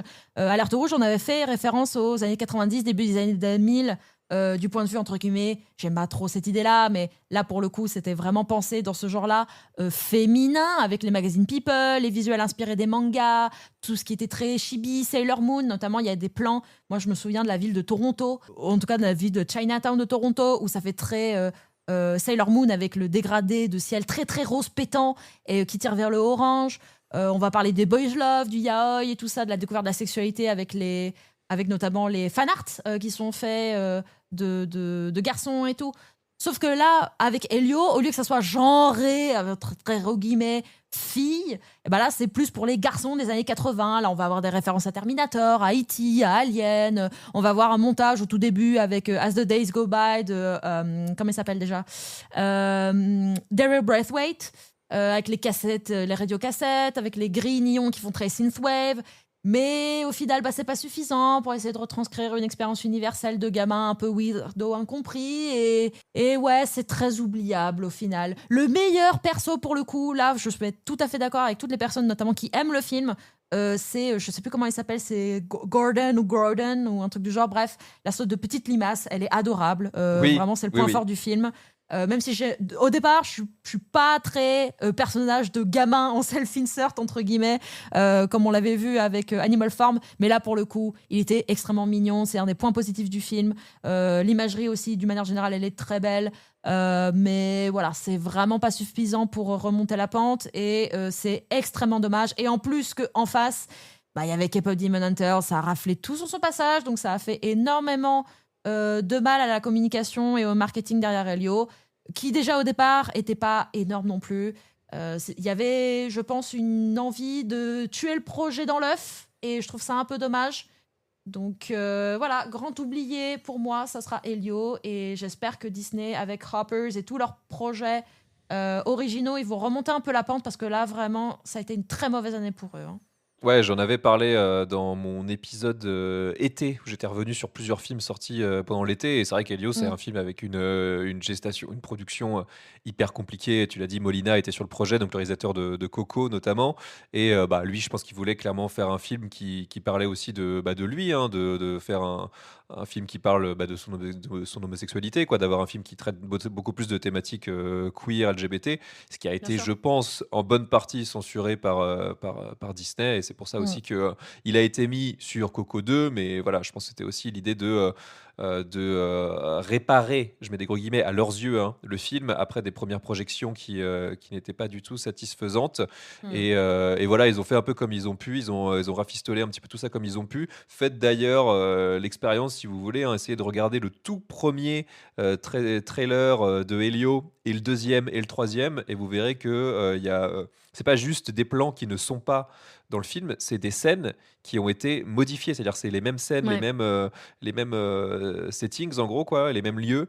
Mais les personnages disent autre chose et l'histoire raconte autre chose. Donc tu sens vraiment que ça a été voilà, rafistolé dans tous les sens. Et Mm. il y a quelques images qui fonctionnent, voilà, mais pour ce que ça raconte, c'est très très confus, et le scénario bah, arrive pas à suivre, quoi, voilà. Et Mm. puis Mm. malheureusement, bah, c'est un peu comme pour, je trouve, gagner ou perdu d'un point de vue visuel. Ça devient un petit peu trop, j'ai pas envie de dire générique, parce qu'il y a quand même une qualité globale bien supérieure à plein de trucs. Ah oui, oui, oui, Ça bien n'a sûr. ça n'a rien, ça n'a rien à voir avec Animal Farm, notamment en termes Oh non, de non, non, non. lumière, de voilà. Mais en fait, on commence à l'avoir un petit peu trop vu, et je pense qu'aussi pour les gens, ça se distinguait pas assez. Là où à côté, tu avais en plus un K-pop Demon Hunters qui en foutait plein les yeux, et qui avait pour lui, à minima, un espèce de quelque chose en plus ou de différent, voilà, Mm. purement visuellement. Mm. Donc Mm. ça aurait pu être complètement mon lauréat aussi pour cette catégorie, hein, clairement. On va repartir dans le positif avec la pépite de l'année et alors là, on se rapproche quand même de quelque chose de bien, mais c'est plus un coup de cœur très personnel pour un film qui est pas forcément parfait, pour, quelque chose qui est, pas forcément amené à être un énorme carton, mais voilà, ça t'a parlé à toi, à un niveau, tout personnel, donc vas-y pour ta pépite de l'année. Alors moi, ma pépite de l'année, ça sera mes pépites de l'année parce que, c'en est 2. En fait, j'en ai mis 2. J'ai mis 2 OK. courts-métrages. Alors après, je dis courts-métrages, mais en réalité, c'est vraiment plus des clips musicaux avant d'être des films en soi. Mais attention spoiler, ce sont des films de fin d'études et quand vous allez regarder ça, je vous invite par pitié à aller les regarder. Quand vous allez regarder ça et que vous allez avoir cette information en tête, j'espère que vous allez avoir la même réaction que moi, c'est-à-dire votre esprit, votre cerveau qui explose, d'accord? OK. Parce que vraiment, j'étais sur les fesses, j'étais Oh, tu sur peux le le dire, tu peux le cul. dire. Ok, ok, c'était sur le cul vraiment de l'aspect technique, c'est incroyable. Le premier, c'est When We Run Away Together de Athena Enna de Sheridan et Wolo, W-O-L-O, de Shea Chun de l'école d'art visuel de New York. Et alors là, waouh! Vraiment, quand on regarde les deux, ça fait vraiment la personnification de la phrase, c'est des illustrations qui bougent, mais dans le bon sens du terme. C'est-à-dire que je sais pas si tu vois le mème, tu sais, où, je sais pas si tu connais, mais c'est un mème où tu compares les concept art, où les persos ils sont très texturés, c'est tout beau, c'est tout artsy, et les chara design finaux où c'est genre le même design de poupée mais avec des cheveux différents ou des vêtements différents. Bah là, c'est des concept art qui sont animés. C'est vraiment magnifique. Alors après, oui, vu que c'est un film de fin d'études, il y a énormément de facilité pour économiser. Il y a beaucoup de plantes fixes notamment, ou qui sont très très peu animées. Mais quand ils sont animés, waouh, qu'est-ce qu'ils sont bien animés, quoi. Genre vraiment, ouais, c'est ça, c'est vraiment l'impression d'avoir des concept art qui sont animés. Et j'espère très sincèrement que ces deux personnes-là, donc Athena Henna et Shea Chun, c'est des personnes qui vont vraiment avoir une très belle carrière en tant que réalisatrice parce qu'il faut vraiment avoir plus de films qui sont comme ça, quoi. Et genre, pour le grand public aussi, pour s'adapter à avoir autre chose en termes de 2D ou en 3D, d'avoir des textures et des rendus. Genre, When We Ran Away Together, il est vraiment... T'as vraiment l'impression que c'est limite fait par IA, tellement la texture, elle est trop parfaite avec tout plein de traits de peinture ou de traits de peinture numérique, entre guillemets, de traits de pinceau, genre la brosse ronde. Mais en vrai, c'est fait à la mano. Genre, j'ai vu le behind the scenes, j'ai vu le whip de certains plans, mais c'est un travail titanesque. Et quand tu te dis que, encore une fois, je le répète, c'est des films de fin d'études. Allô, le fric et la technicité qu'il faut mettre dedans pour avoir ce rendu-là, c'est dingue. C'est complètement dingue. Et je veux voir plus de films. Je veux que les gens voient plus de films dans ces rendus-là pour se rendre compte à quel point vraiment il y a tout un pan de visuel qu'on n'a pas encore vu en 2D et qu'il faut que ça vienne en long métrage. Genre, c'est juste trop beau. C'est vraiment juste trop beau. Et oui, c'est des clips musicaux, c'est pas des films. Oui, c'est des films de fin d'études, donc du coup, c'est pas le plus grande histoire de tous les temps. Mais pour l'aspect visuel, franchement, je dis bravo. Et ces deux réalisatrices, je pense qu'il faut noter et mettre de côté pour l'avenir. Très sincèrement, qu'on la reverra très prochainement. Alors quand je tape ça, hein, c'est un petit film de, enfin c'est un court de, 1 minute 22. J'ai trouvé ça sur YouTube, tu confirmes, c'est ça? C'est ça. Donc, When We Went Away Together, c'est même pas du 1 minute. Et le deuxième, je crois que c'est un clip musical de 3 minutes. OK. Ah oui, ouais, ça c'est pareil, ça se trouve très bien sur YouTube. Je mettrai de toute façon, je spoilerai les lauréats en description pour que vous ayez, tout, bien, noté et puis, bah, avec les liens quand c'est carrément disponible. De mon côté, j'ai choisi, plutôt, bah, je suis parti plutôt dans le long métrage. C'est vrai que finalement maintenant que tu le dis, je ça aurait pu être aussi, un film de fin d'études. Peut-être que j'en parlerai, plus brièvement. Je suis resté, ouais, dans le long métrage. Ça n'a pas été forcément facile de trouver, d'autant que, bah, celui qui sera mon film de l'année aurait pu être ma pépite, mais donc l'idée c'était de ne pas faire de doublons, vous l'avez compris. Ce sera un petit film d'animation français parce que j'avais envie de mettre, en valeur ce qui fait très bien. C'est Le secret des mésanges d'Antoine Lancio. Et pourquoi, pépite? Parce que c'est un film en papier découpé et quand je dis papier découpé, c'est vraiment, vraiment du papier découpé, c'est-à-dire que le film est fait avec du canson. Voilà, si vous savez, Wow! les feuilles dont vous vous serviez en cours d'un plastique au collège, mais voilà, c'est complètement ça. Je l'avais raté à Annecy, mais j'étais allé voir l'exposition qui était juste à côté du pâté, où il y avait en fait des dioramas qui recréaient certaines des scènes du film. Et déjà, Mmh. je trouvais ça complètement dingue de détails, de précision, de vraiment de réussir à créer des personnages aussi expressifs et aussi vivants, alors qu'on était déjà sur des dioramas fixes. Mais ensuite, de le voir animé, j'ai vraiment eu un énorme coup de cœur pour ça. Forcément, au début, je voyais plus le côté technique, l'animation, de se dire: «Ah ouais, c'est vraiment dingue», où tu vois les feuilles de papier. Et puis progressivement, tu l'oublies et tu finis par rentrer dans l'histoire. Et on est sur quelque chose d'assez traditionnel. C'est plutôt destiné à un public, on va dire, jeune ado, dans le sens où c'est, une petite fille qui retrouve, sa mère qui, travaille sur un chantier de fouilles, archéologiques dans le château du village dans lequel elle a grandi. Et donc en Mmh. fait, ça va traiter à la fois de, découverte de, entre guillemets «trésors enfouis», mais aussi de secrets familiaux enfouis. Et donc ça va faire, cette double exploration-là, avec en plus un côté très campagnard, enfin dans le sens où elle loge dans une maison qui est vraiment dans un corps de ferme, avec un petit couple de papy-mamie qui sont adorables. Et en plus, il y a, le grand-père est doublé par un humoriste qui vient vraiment de ma région, qui parle, en patois, et cetera. Donc il y a Mais vraiment non! des trucs, il y a vraiment des trucs qui m'ont raccroché personnellement, à ce film-là. Oh, trop cool! Et ouais, j'étais très, très, très, très content de découvrir ça, après coup. Et donc voilà, c'est sorti, je crois, à l'automne. Donc je pense plus que ça soit disponible en salle, mais vraiment, si vous avez l'occasion de le récupérer d'une façon ou d'une autre, de le voir d'une façon ou d'une autre, c'est un super film à voir en famille, je pense. Donc je rappelle Le Secret des Mésanges. Et voilà, juste où aller voir je vais pas dire des concept art, parce qu'en fait, c'est vraiment du papier découpé, quoi. Si vous avez l'occasion de trouver ces petits dioramas un petit peu partout, je crois que j'en avais fait une galerie sur mon compte Insta, tellement j'avais trouvé ça hyper mignon. On enchaîne avec la sixième catégorie, si tu veux bien. On va accélérer un petit peu. On en est Mmh. grosso modo à la moitié de ces Animedia Awards. Et ce sera le choc visuel de l'année. Et alors là, tout peut rentrer en compte, hein. Ça peut être la direction artistique, le côté vraiment purement visuel, technique, quelque chose une démonstration de force, voilà, avec beaucoup d'argent.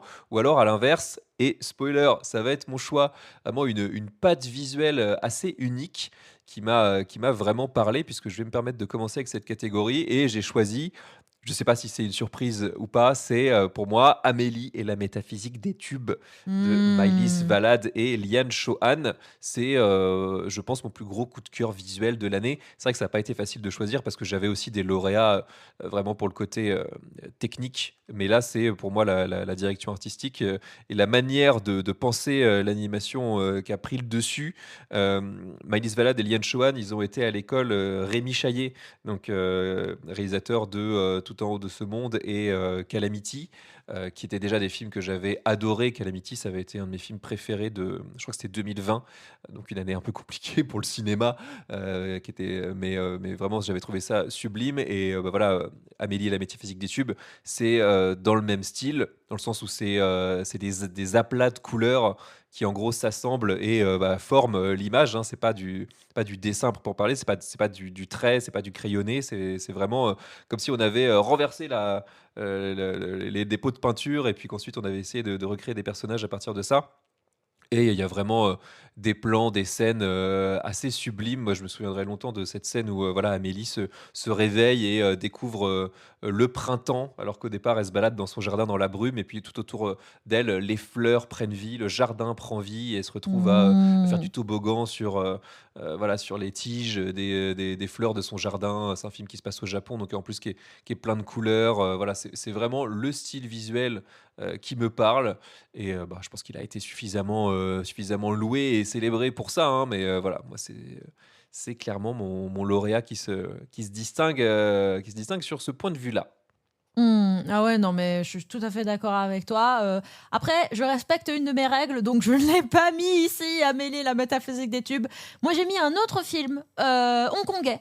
qui est pas OK. encore sorti. En tout cas, si, il est sorti à Hong Kong. Moi, j'ai pu le voir, mais malheureusement, il est plus disponible. Il est pas disponible en France et aux US. Mais idéalement, il arrive grâce à J-Kids qui a eu les droits d'adaptation et de diffusion. Normalement, il arrive courant 2026, si ce n'est fin 2026. C'est Another World ou Showaway de Tommy Kwai-Tong. Je crois que ça se dit comme ça. Je suis vraiment désolée pour si j'ai écorché le nom. Mais c'est pas parfait, clairement, c'est pas révolutionnaire, mais rien que pour les décors et le fait que c'est un des premiers films hongkongais que j'ai vu. Rien que pour les décors, moi je dis bravo. En fait, c'est beaucoup de références graphiques, notamment à Akihiko Yoshida, donc qui est le directeur artistique des Nier Automata et de quelques Final Fantasy notamment, mais surtout de Nier Automata, OK. notamment dans le design des petits fantômes. Ça raconte quoi? Ça raconte l'histoire d'un sorte de petit fantôme, voilà, du coup, qui s'appelle Sogwai, qui aide une petite fille à retrouver son frère, de pouvoir la guider vers sa réincarnation. Donc ça reprend énormément les thématiques du bouddhisme, du deuil, comment on gère les émotions après la mort, etc. Et aussi du thème de la réincarnation. Et ouais, donc il y a beaucoup de refs, notamment graphiques, à Nier Automata, au Final Fantasy, notamment dans les décors et les designs, c'est extrêmement grandiose, c'est du watercolor, donc c'est de l'aquarelle immense. Alors après, oui, effectivement, ça reprend aussi des codes des animés japonais, que ce soit dans les décors ou dans l'anime. Donc c'est pas si étonnant que ça, mais en même temps, bah, je reste quand même admirative de voir que c'est une toute petite équipe comme ça qui a pu faire des décors incroyables. Genre, ça peut être vraiment des wallpapers à eux tout seuls. Donc oui, à part... Alors, ouais, vu que ça parle de réincarnation, on va suivre, entre guillemets, l'une même histoire, mais avec 3 temporalités différentes. Donc ça peut, entre guillemets, un peu perturber au départ, mais en vrai, on comprend assez rapidement si jamais on écoute un peu. Moi, c'était la première fois que je voyais un film hongkongais, donc j'étais agréablement surprise, même s'il y avait beaucoup de codes, encore une fois, qui sont repris des animés japonais. Mais voilà. Après, il y a un court-métrage qui est du même nom et qui est du même réalisateur aussi, qu'on peut voir sur Vimeo, qui est similaire. Après, c'est beaucoup plus court, vu que c'est un court-métrage, et c'est un chouïa moins bien travaillé, joli. Mais après, ça donne une petite aperçu de quoi ça parle, un aperçu des visuels. Donc, si jamais ça vous intéresse, Another World ou Showai, qui sortirait normalement en 2026. Ah bah là, tu as vraiment, aiguisé ma curiosité parce que je n'en avais absolument pas entendu parler et j'aime beaucoup le cinéma, hongkongais, live et je suis curieux de voir, comment ça se traduit dans l'animation, surtout par rapport au cinéma d'animation chinois, classique voilà, qui commence un petit peu à arriver un peu plus facilement, chez nous, qu'on voit un peu plus facilement chez nous, où là, ça va souvent être des thématiques assez grandioses, de l'épique, de la fantaisie et cetera. Là, ça a l'air d'être beaucoup plus, intime dans Hmm. l'idée, dans l'histoire donc et même, le style est complètement différent aussi de ce que j'ai l'habitude de voir dans le cinéma d'animation chinois donc hyper curieux. Merci, merci pour cette découverte et ça a l'air effectivement très, très beau. Merci à toi, surtout pour les autres recommandations, oui. On va passer à la septième catégorie, si tu le veux bien. Je vais te laisser la parole pour ce Mhm. qui est ta future claque de l'année. Donc là, c'est pas très compliqué. C'est en gros ton film, en tout cas ton projet d'animation le plus attendu pour 2027, 26. Waouh, je suis déjà dans le turfu. Non, 2026. Alors moi, il y en a plein. C'était tellement compliqué à choisir. Après, si on voulait vraiment jouer sur les mots, on aurait pu prendre les projets qui, soi-disant, auraient pu avoir un working progress en 2026, notamment pour le festival d'Annecy. Mais bon, je voulais pas trop jouer sur les mots, en vrai. J'ai vraiment pris le fait de prendre un film qui sort en 2026. Donc c'est fini, on peut le voir en salle. Et moi, ma future claque de l'année, ça sera Le Corset de Louis Clichy. Voilà, pour ceux qui ne sauraient pas ce que Oh. c'est un récit semi-biographique du réalisateur. C'est l'histoire d'un petit garçon qui doit porter un corset médical pour se maintenir droit, en fait, parce qu'un jour, il n'arrêtait pas de tomber. Voilà, sa colonne vertébrale, elle a lâché. On ne sait pas vraiment pourquoi, on ne sait pas si c'est dû à quelque chose. En tout cas, comment ça nous a été présenté quand je l'ai vu à Annecy, parce que oui, je suis allée voir le Working Progress qu'ils ont montré à Annecy. Et voilà, on vit sa vie au jour le jour, on voit comment ça impacte sa vie de famille et donc tout ce qui tourne autour de lui, parce que c'est dépendant aussi de la forme physique, vu qu'on est dans la campagne profonde française. Il y a plein de péripéties qui vont se passer. Enfin voilà, c'est un slice of life, comédie, un peu dramatique aussi. Ça avait l'air très, très drôle et vu que j'ai vu, le work in progress à Annecy, je savais pas si je pouvais en faire une vidéo même si, c'était pas l'envie qui manquait, vraiment. Généralement work in progress, ils sont assez confidentiels, on évite, voire même on nous interdit de filmer, pour pas que ça fuite. Louis Clichy, pour recontextualiser, c'est les Astérix récents avec Alexandre Astier, c'est Louise Attaque, du monde tout autour, c'est À quoi ça sert à l'amour, donc le clip tout en encre et tout. Et là, il revient avec un film d'auteur qui reprend plus ses thèmes de prédilection à lui, donc tout ce qui parle de son enfance, sa vie en campagne française. C'est un peu une adaptation de son, ou en tout cas une réadaptation de son tout premier cours qui s'appelle Mange, qui est vraiment dans ce style très aquarelle, très de ligne à l'encre. Et aussi, un truc qui était très surprenant pour moi, c'est que la majorité des personnages secondaires ou tertiaires, ce ne sont pas des comédiens qui les interprètent, ce sont les habitants de tout un village qui ont bien voulu participer. Et ouais, je sais pas pour toi, mais il y avait quelque chose qui a fait que j'ai encore plus envie de voir un film quand tu sais, ou en tout cas que quand tu sens que l'équipe, elle s'est bien amusée dessus. Genre pendant le Work in Progress, ça dégageait cette idée que ça se faisait des blagues, qu'il y avait une bonne ambiance. Ça hésite pas à dire que ouais, non, là, j'avoue, on a galéré sur cette partie et tout. Il y avait une bonne alchimie en fait entre tous les intervenants et Louis Clichy. Et moi, ça me donne encore plus envie de voir du coup le résultat en fait de toute cette bonne ambiance, en fait de tout ce travail qui a été fait derrière. Donc voilà, j'ai hâte vraiment de voir ce que ça va donner, le corset de Louis Clichy.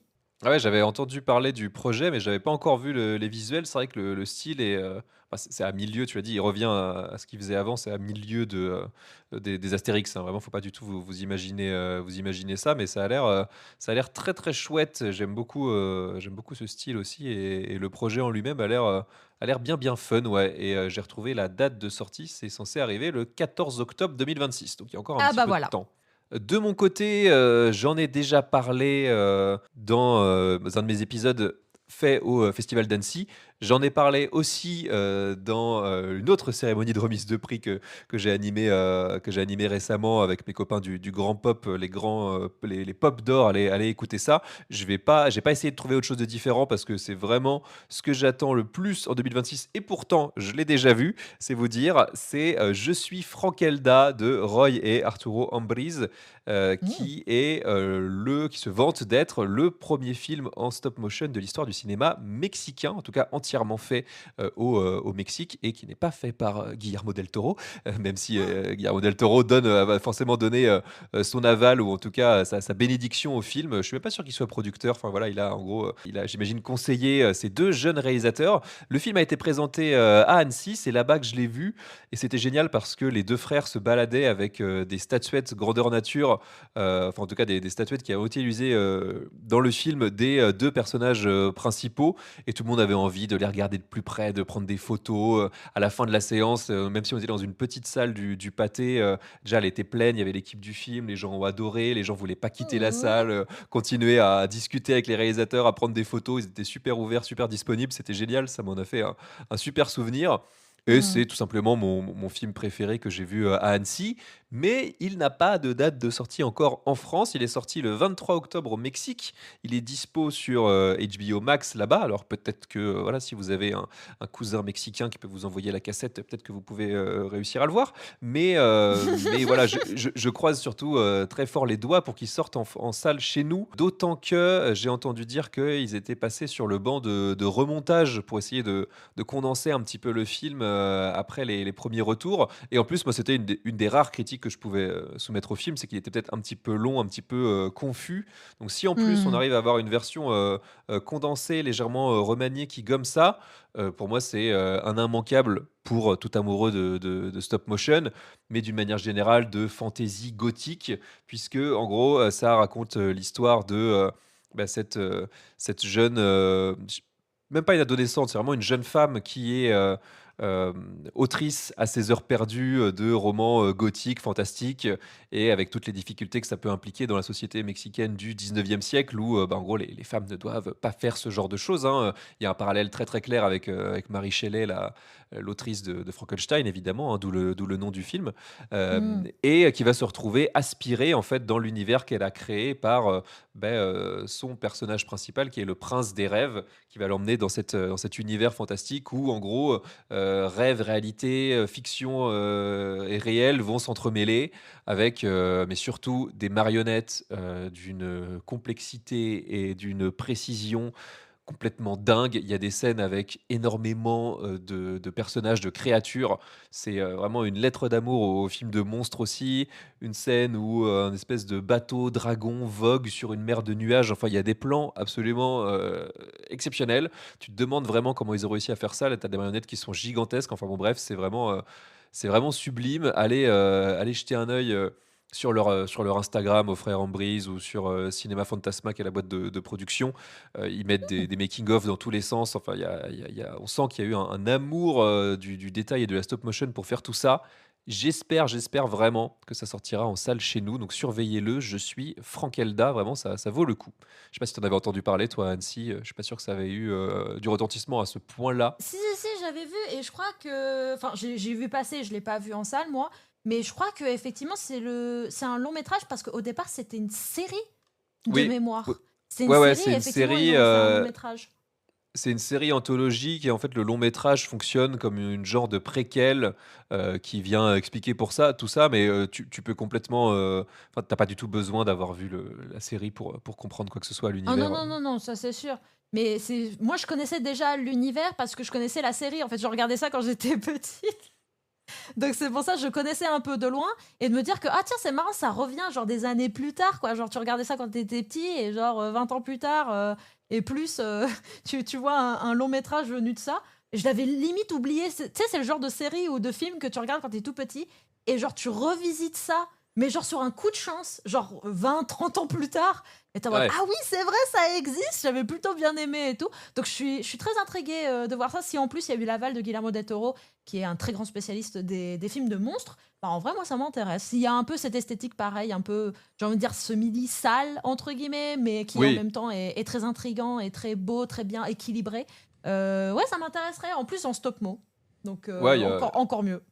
il y a complètement tout ça dans le film, et je termine juste dessus, parce que je pourrais en parler pendant des heures. Mais en plus de ça, c'est un peu une comédie musicale. Et Ah oui. il y a des numéros et des scènes musicales qui sont complètement folles, qui sont aussi très très longues, mais pareil, hyper denses visuellement. Les musiques sont pour le coup vraiment bien, restent en tête. Enfin, c'est un film auquel je trouve assez peu de défauts. Et voilà, s'il arrive à sortir chez nous, je le dis, dans une version remaniée, c'est encore mieux. Mm, mm. On enchaîne avec la catégorie suivante, bah, qu'on a intégrée finalement après s'être quand même pas mal posé la question, à savoir: est-ce qu'on met des longs, est-ce qu'on met des courts, est-ce qu'on met les 2, est-ce que voilà, on met tout ça? Et même, je voyais dans les réponses pour le prix du public, vous étiez nombreux à proposer des courts. Alors il y a là, c'est la catégorie du court métrage de l'année. Et là, c'est vrai qu'on peut piocher dans absolument tout, hein. C'est vrai que c'est assez vaste, hein, le monde du court métrage, qui plus est en animation. Tu as parlé, toi, de clips musicaux, de films de fin d'études. Comme tous les ans, il y a Mm. eu la sélection des Gobelins, que vous pouvez aller retrouver sur leur chaîne YouTube, où il y a encore des très très belles choses. De mon côté, j'avais un lauréat, mais en fait, je me suis rendu compte qu'il était sorti en 2024, qui était donc un film français, mais qui est présélectionné pour l'Oscar du meilleur court d'animation. Et à la place, j'en ai Bouh, tu voulais sélectionné. tricher, bouh. Donc à la place, j'en ai sélectionné un autre qui fait partie de cette sélection aux Oscars. Je remercie d'ailleurs, s'il nous écoute, Animation Showcase, qui nous propose à nous, professionnels entre guillemets de l'animation, d'avoir accès à un petit site de streaming où on peut voir pas mal de courts-métrages, notamment justement dans les sélectionnés aux Oscars. Et c'est là que j'ai vu The Quinta's Ghost de James A. Castillo, donc le fantôme de la Ouh. Quinta. La Quinta, qui est un genre de pavillon, de grande maison, on va dire, campagnarde, au Portugal, ou en Espagne. Et là, en l'occurrence, de quoi ça parle? Ça parle d'un peintre. Alors, c'est à la fois un petit peu un spoil, mais à la fois pas trop. C'est donc Francisco de Goya, qui, pendant une retraite dans cette, maison-là parmi les dernières années de sa vie, va en fait, peindre quelques-uns de ses tableaux les plus iconiques, notamment, celui de, Saturne dévorant ses enfants qui est pour moi un de mes tableaux, préférés, ever, enfin des trucs les plus fous. Ah! Je pense que si vous essayez de taper ça, vous pouvez retrouver de quoi il s'agit et en Mmh. fait, à la fois je trouve que dans l'animation, le style d'animation, c'est assez dingue. On est, sur, à la fois un mélange entre, le crayonné, l'aquarelle, enfin il y a énormément de techniques qui s'imbriquent en plus en fonction des scènes et en plus, bah, voilà dans ce que ça raconte, à savoir, bah, les démons, de ce peintre qui finissent par, prendre possession de lui et le font créer, toutes ces choses-là issues de toutes les tragédies et les malheurs qu'il a vécu dans sa vie, qui prennent vie d'un coup dans des tableaux avec en plus une voix off qui prend, qui est le point de vue en fait de la maison dans laquelle il s'est complètement, barricadé quoi, grosso modo. Mmh mh. C'est assez fou, à pas mal de points de vue. Il y a un trailer qui est disponible, je pense pas que ce soit, disponible, comme ça, sur le net, je suis pas sûr que vous puissiez le trouver. Mais Non. si jamais, voilà, peut-être surveillez-le. Je sais pas si j'espère vraiment qu'il fera partie des à minima, des nommés à l'Oscar parce que, voilà, c'est vraiment des plus belles choses, que j'ai vues cette année. Voilà, The Non, je Quintas Ghost. Non, généralement, les courts-métrages qui sont, notamment qui font ce qu'on appelle les tours des festivals, généralement, ils vont être, vraiment ultra confidentiels, ultra protégés parce que justement quand tu signes encore un petit secret d'industrie que je vous passe, mais quand tu signes un court ou un long métrage en festival, généralement tu signes un droit d'exclusivité pour le festival. C'est-à-dire qu'eux vont pouvoir le diffuser, peut-être à la limite le mettre dans leur vidéothèque s'ils en ont une, mais pas de diffusion publique, à moins que tu l'aies diffusé avant de le mettre en festival. Et là encore, ça peut se négocier. Donc non, malheureusement, généralement, les courts-métrages, on va devoir attendre qu'ils ont fini leur année de festival pour ensuite, du coup, être diffusés en ligne. Ce qui est un peu dommage, mais quelque part, je comprends un peu pourquoi ils font ça. C'est pour protéger un peu l'intégrité du festival aussi, pour qu'ils aient vraiment l'exclusivité des diffusions. Mais ouais, Oui, bien sûr, je ça se me le comprend, note. ouais. Ouais, mais je me le Ouais, note. j'espère qu'il va, voilà, une fois les Oscars passés, j'espère qu'il sera disponible facilement. Mmh mh. À toi pour ton cours de l'année. Alors moi, pour mon cours de l'année, je vais la faire courte et je précise, je ne suis absolument pas objective quand je vais dire ça parce que c'est un court-métrage sur lequel j'ai bossé. Il est Ah! enfin disponible, en 2025. Il a fait 2 ans de festival, hein, donc c'est pour te dire à quel point, il a remporté des prix. J'arrêtais pas de faire la pub en disant: faites attention, il va bientôt sortir. Et là, il est enfin sorti. Il est sorti fin 2025. Il est enfin sorti pour la période de Noël. Et c'est Starling de Mitra Shahid. Et c'est l'histoire d'une petite étoile qui descend sur Terre pour fêter son anniversaire et va devoir retrouver ses parents au beau milieu d'Istanbul. Voilà, donc si vous êtes vraiment nostalgique des anciens Pixar, vraiment, c'est le cours pour vous. Je voulais le mettre parce que, et en plus, on s'est même pas concerté pour ce qu'on allait mettre dans les différentes catégories. Donc Oui, vraiment, c'est le vrai, fait qu'on ouais. ait mis les oubliés, deux productions Pixar, qu'on ait mis les deux dans les oubliés, c'est vraiment une pure coïncidence. Et là, pour le coup, je voulais recontrebalancer la balance en disant que bah là, effectivement, c'est une collaborative Pixar sur laquelle j'ai bossé. Et la très grande majorité des personnes qui ont été dessus, bah, c'est des gens de chez Pixar, soit des anciens ou soit des gens qui sont encore actuellement dans les studios. Et il y a vraiment ce côté très nostalgique dans l'écriture, en fait, des anciens Pixar, entre guillemets. Genre, je sais pas vraiment comment expliquer, mais c'est vraiment très, très bien construit, en fait. T'as vraiment la situation initiale, t'as de l'humour, ça se construit bien. C'est pas des énormes enjeux comme on aurait pu avoir dans Helio, où il faut sauver la Terre ou la galaxie. Mais là, pour le coup, c'est beaucoup plus intrapersonnel. Et en même temps, t'as un petit twist qui te fait que, ah ouais, d'accord, ok, j'ai les larmes aux yeux, et puis je peux relate, enfin, je peux en avoir quelque chose à faire, je peux être empathique par rapport à ce qui se passe et tout. C'est de la 2D, on s'est vraiment, vraiment bien amusé dessus. Et Mitra et Jessica, donc la productrice, si jamais ils passent par là, je pense pas, mais admettons, par le miracle d'Internet, si jamais ils passent par là, vraiment merci à elle d'avoir fait en sorte que je puisse être sur ce projet. C'était une des plus grandes et meilleures expériences de travail de ma vie. Et franchement, c'est trop dommage que là, à l'heure actuelle, il est que même pas 10 000 vues. Et j'espère vraiment qu'ils vont en avoir drastiquement plus, sachant que, encore une fois, c'est fait par des gens de chez Pixar. On a vraiment fait en sorte que ça soit vraiment le plus joli et le plus sincère possible.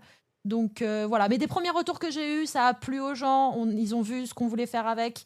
Ils ont bien pleuré, donc préparez vos mouchoirs. Mais voilà, Starling de Mitra Shahid, c'est mon cours de l'année pour moi et j'espère très sincèrement que vous allez lui donner une chance. Mais oui, grâce à cette émission, on va rajouter un zéro là, ça va atteindre les 100 000 là, facile là. Ah, j'espère vraiment, oui. Ça donne super envie, encore une fois. Un cours que je rajoute à ma liste. C'est vrai que j'ai bouffé pas mal de cours en cette fin d'année. Donc, hop, très Mm. content d'ajouter celui-là. Je vois les premiers visuels, ça a l'air effectivement super, super mignon, hein. Moi, ça me fait penser, cette étoile, elle me fait penser au Luma de Super Mario Galaxy. Voilà. Oui, c'est vrai, un peu, oui. Je ne sais pas si c'était une inspiration principale. Je crois que ça fait référence à un autre court-métrage Pixar avec, je crois, un petit pêcheur italien Oui, qui va aller qui chercher des s'appelle étoiles. Je ne sais plus comment ça qui s'appelle. s'appelle Luna, il me semble. Ouais, ouais, ça doit être ça. Je crois que ça fait référence à ça au départ. Après, faudra demander directement à Mitra. Je suis sûre qu'elle serait ravie de parler du projet et du fait que, en plus de ça aussi, pour rajouter, on a remporté énormément de prix. On a été notamment poursuivi par Whoopi Goldberg aussi, qui a énormément aimé le projet. Voilà, donc on espère vraiment que ça va vous plaire aussi. Et au moins, il est disponible au public enfin. Du coup, vous n'êtes pas obligé d'attendre Annecy. Et idéalement, on croise les doigts si jamais ça peut être pour la sélection d'Annecy cette année, 2026. Mais voilà, normalement, il est sur YouTube si vous voulez le regarder quand même. Bah Si vous voilà, êtes un peu curieux. là encore, je vous mettrai le lien en description. Et puis bah, venez nous dire en commentaire, hein, venez féliciter directement Céline en commentaire. N'hésitez pas, hein, ne soyez pas timide. On enchaîne avec la catégorie suivante qui va être celle de la série de l'année. Donc là, on rentre dans le très très sérieux, hein. Nous sommes sur l'antépénultième catégorie. Je ne sais pas Oh, si tu regardes pardon. beaucoup de séries d'une manière générale, en plus des longs métrages, mais on a tenu quand même à récompenser les séries aussi. Donc Oui, bien vas-y, à sûr. toi. Alors, pour moi, je pense que pareil, ça sera sans aucune surprise la série de l'année parce que c'est une série qui a fait énormément de bruit dans la communauté animation, mais surtout américaine. Pour moi, la série de l'année, ça sera Common Side Effects de Joseph Bennett et de Steve Halley. C'est les mêmes créateurs de Scavenger Reign que j'ai toujours pas vu. J'ai toujours pas vu qu'il y a trop de trucs à rattraper. Mais pour le coup, vu la qualité de Common Side Effects, je suis très curieuse de voir ce que ça va donner Scavenger Reign. Pour resituer un peu, c'est l'histoire d'un mycologue, donc un spécialiste des champignons, qui découvre un champignon, l'ange bleu, qui en fait peut soigner toutes les maladies, ou en tout cas quasi tout. On ne sait pas du coup ses side effects, donc ses effets secondaires. Et ça parle de complot pharmaceutique, de comment une découverte pareille peut véritablement influencer l'économie mondiale et les complots qui peuvent s'y découler derrière. C'est très très bien écrit. Dommage, si je puis rajouter un petit point négatif là-dedans, dommage que la fin elle soit un peu chamboule tout. Parce qu'au départ c'est un thriller et là en fait à la fin de la saison, sans spoiler, mais ça se transforme un peu comme une sorte de course poursuite beaucoup plus action, mais ça m'empêchera pas de voir la suite. Je sais pas quand ça sortira, mais ça a été signé pour une saison 2. Faut être un peu indulgent du style graphique au départ, mais franchement, ça vaut vachement le coup. Les personnages, ils sont très très bien écrits. Je me suis jamais ennuyée. Le rythme, il est très très bien dosé là-dessus. Donc, Common Side Effects, Joseph Bennett et de Steve Halley. Je pense que la très grande majorité des gens en tout cas, on en a déjà entendu parler ou l'ont déjà vu. Mais si jamais vous ne l'avez pas fait et que c'est sur votre liste, franchement, foncez. C'est une très très bonne découverte. Eh ben pour moi, ça va aller assez vite parce que ma série de l'année, c'est Common Side Effects de Joe Bennett et Steve Ellie. Bah oui, voilà. Bah, pour toutes les raisons que tu as données, hein, principalement pour l'écriture, les personnages. Ça commence comme un truc de stoner parce qu'on parle effectivement d'un champignon qui peut voilà, guérir absolument tout, voire la mort. Et bah, il y a quand même des personnages qui commencent à avoir des trucs un petit peu chelous. Et puis il y a des visions un peu psychées comme ça. Donc il y a effectivement cette partie-là, mais ça va bah, beaucoup plus loin où ça parle de beaucoup, d'autres choses en dehors de simplement ça. Tu as parlé, d'une manière générale, ça parle de notre société aussi tout simplement, enfin voilà les Mmh. complots pharmaceutiques, les grandes entreprises, comment ces choses-là peuvent être, utilisées, voilà et les différents clans qui veulent, s'en servir, pour, voilà leurs propres desseins. Le gouvernement bien sûr, mais pas que. Mais, je pense qu'il y a parmi mes persos préférés de l'année le duo de flics, ils sont absolument géniaux. Ils ont cette Mmh, complicité mmh. géniale. Ça aussi, ça fait partie des petites, enfin même des grosses qualités d'écriture, de la série, mais aussi les 2 personnages principaux. Je te rejoins, sur la fin, effectivement, qui rush un petit peu le truc, là où avant il y avait quelque chose de beaucoup plus, atmosphérique, ambiance, ouais, thriller, conspi. Mmh mh. Mais c'est vraiment brillant. C'est dispo sur HBO Max, donc allez-y. Contrairement justement à, Scavenger's Reign qui est, jamais arrivé chez nous, ce qui est Mmh. complètement, dommage. J'avais vu, quelques premiers épisodes quand j'étais aux États-Unis parce que là-bas c'est dispo carrément sur Netflix, il me semble. Mmh. Chez nous non, d'autant qu'en plus, la saison, 1 n'a pas été, renouvelée, enfin la série n'a pas été renouvelée. Il y a une saison et c'est tout. Ah oui, Heu, d'accord, OK. là Là, vu le succès de Common Side Effects, je pense que enfin, c'est même pas je pense, on aura le droit à la suite et c'est vrai que ça fait potentiellement partie des futurs lauréats, aux, Annie Awards, aux Emmy Awards et cetera. C'est vraiment mérité. Il y a aucun doute là-dessus. Tu en as, très, très bien parlé, voilà, c'est super, tout simplement. Oh, pour une fois, on est d'accord. Voilà, exactement. Ça sera peut-être, le seul, prix, conjoint, de cette cérémonie, mais pour le coup, c'est carrément mérité. On en arrive, messieurs, dames, à l'avant-dernière catégorie et pas n'importe laquelle, puisque c'est celle qui vous a impliqué, vous, public. Vous Ah! avez, Allez! vous avez voté et je vous remercie vraiment énormément, hein. Vous avez été nombreux à voter, principalement sur Instagram, mais aussi sur, Blue Sky et TikTok pour élire votre prix à vous, le prix du public. Quel est le film d'animation préféré de la commu Animédia, de vous autres, les auditeurs? Attends, Et attends, attends, je vais faire un petit roulement de je vais faire un petit roulement de tambour. alors je vais dire déjà quelque chose, c'est que, il y a eu, voilà, il y a eu 7 films nommés en tout, donc vous avez quand même bien représenté, l'animation, de cette année. Et quand même, très, très vite et ça, je pense que tu as pu t'en rendre compte, mais si vous avez regardé aussi, vous avez pu vous rendre compte, il y en a quand même 2 qui se sont, détachés très, très vite et la bataille a vraiment fait Ouais. rage entre ces 2 là jusqu'à la dernière journée, hein, jusqu'au dernier moment, jusqu'à ce midi. Heureusement, il ne s'est pas produit le scénario auquel je n'avais pas pensé, à savoir une égalité. Mmh mh, mmh. Ça j'aurais été un petit peu embêté, mais non, non, il y en a un qui s'est détaché, de très, très peu, mais qui s'est détaché et c'est Amélie et la métaphysique des tubes Let's go! qui l'emporte d'une courte tête devant, Arco. Voilà, c'est les 2 qui ont déchaîné les passions cette année. Ça se comprend, hein, c'est vraiment les 2 films, qui plus est français quand même, qui ont pas mal secoué cette année. Ouais.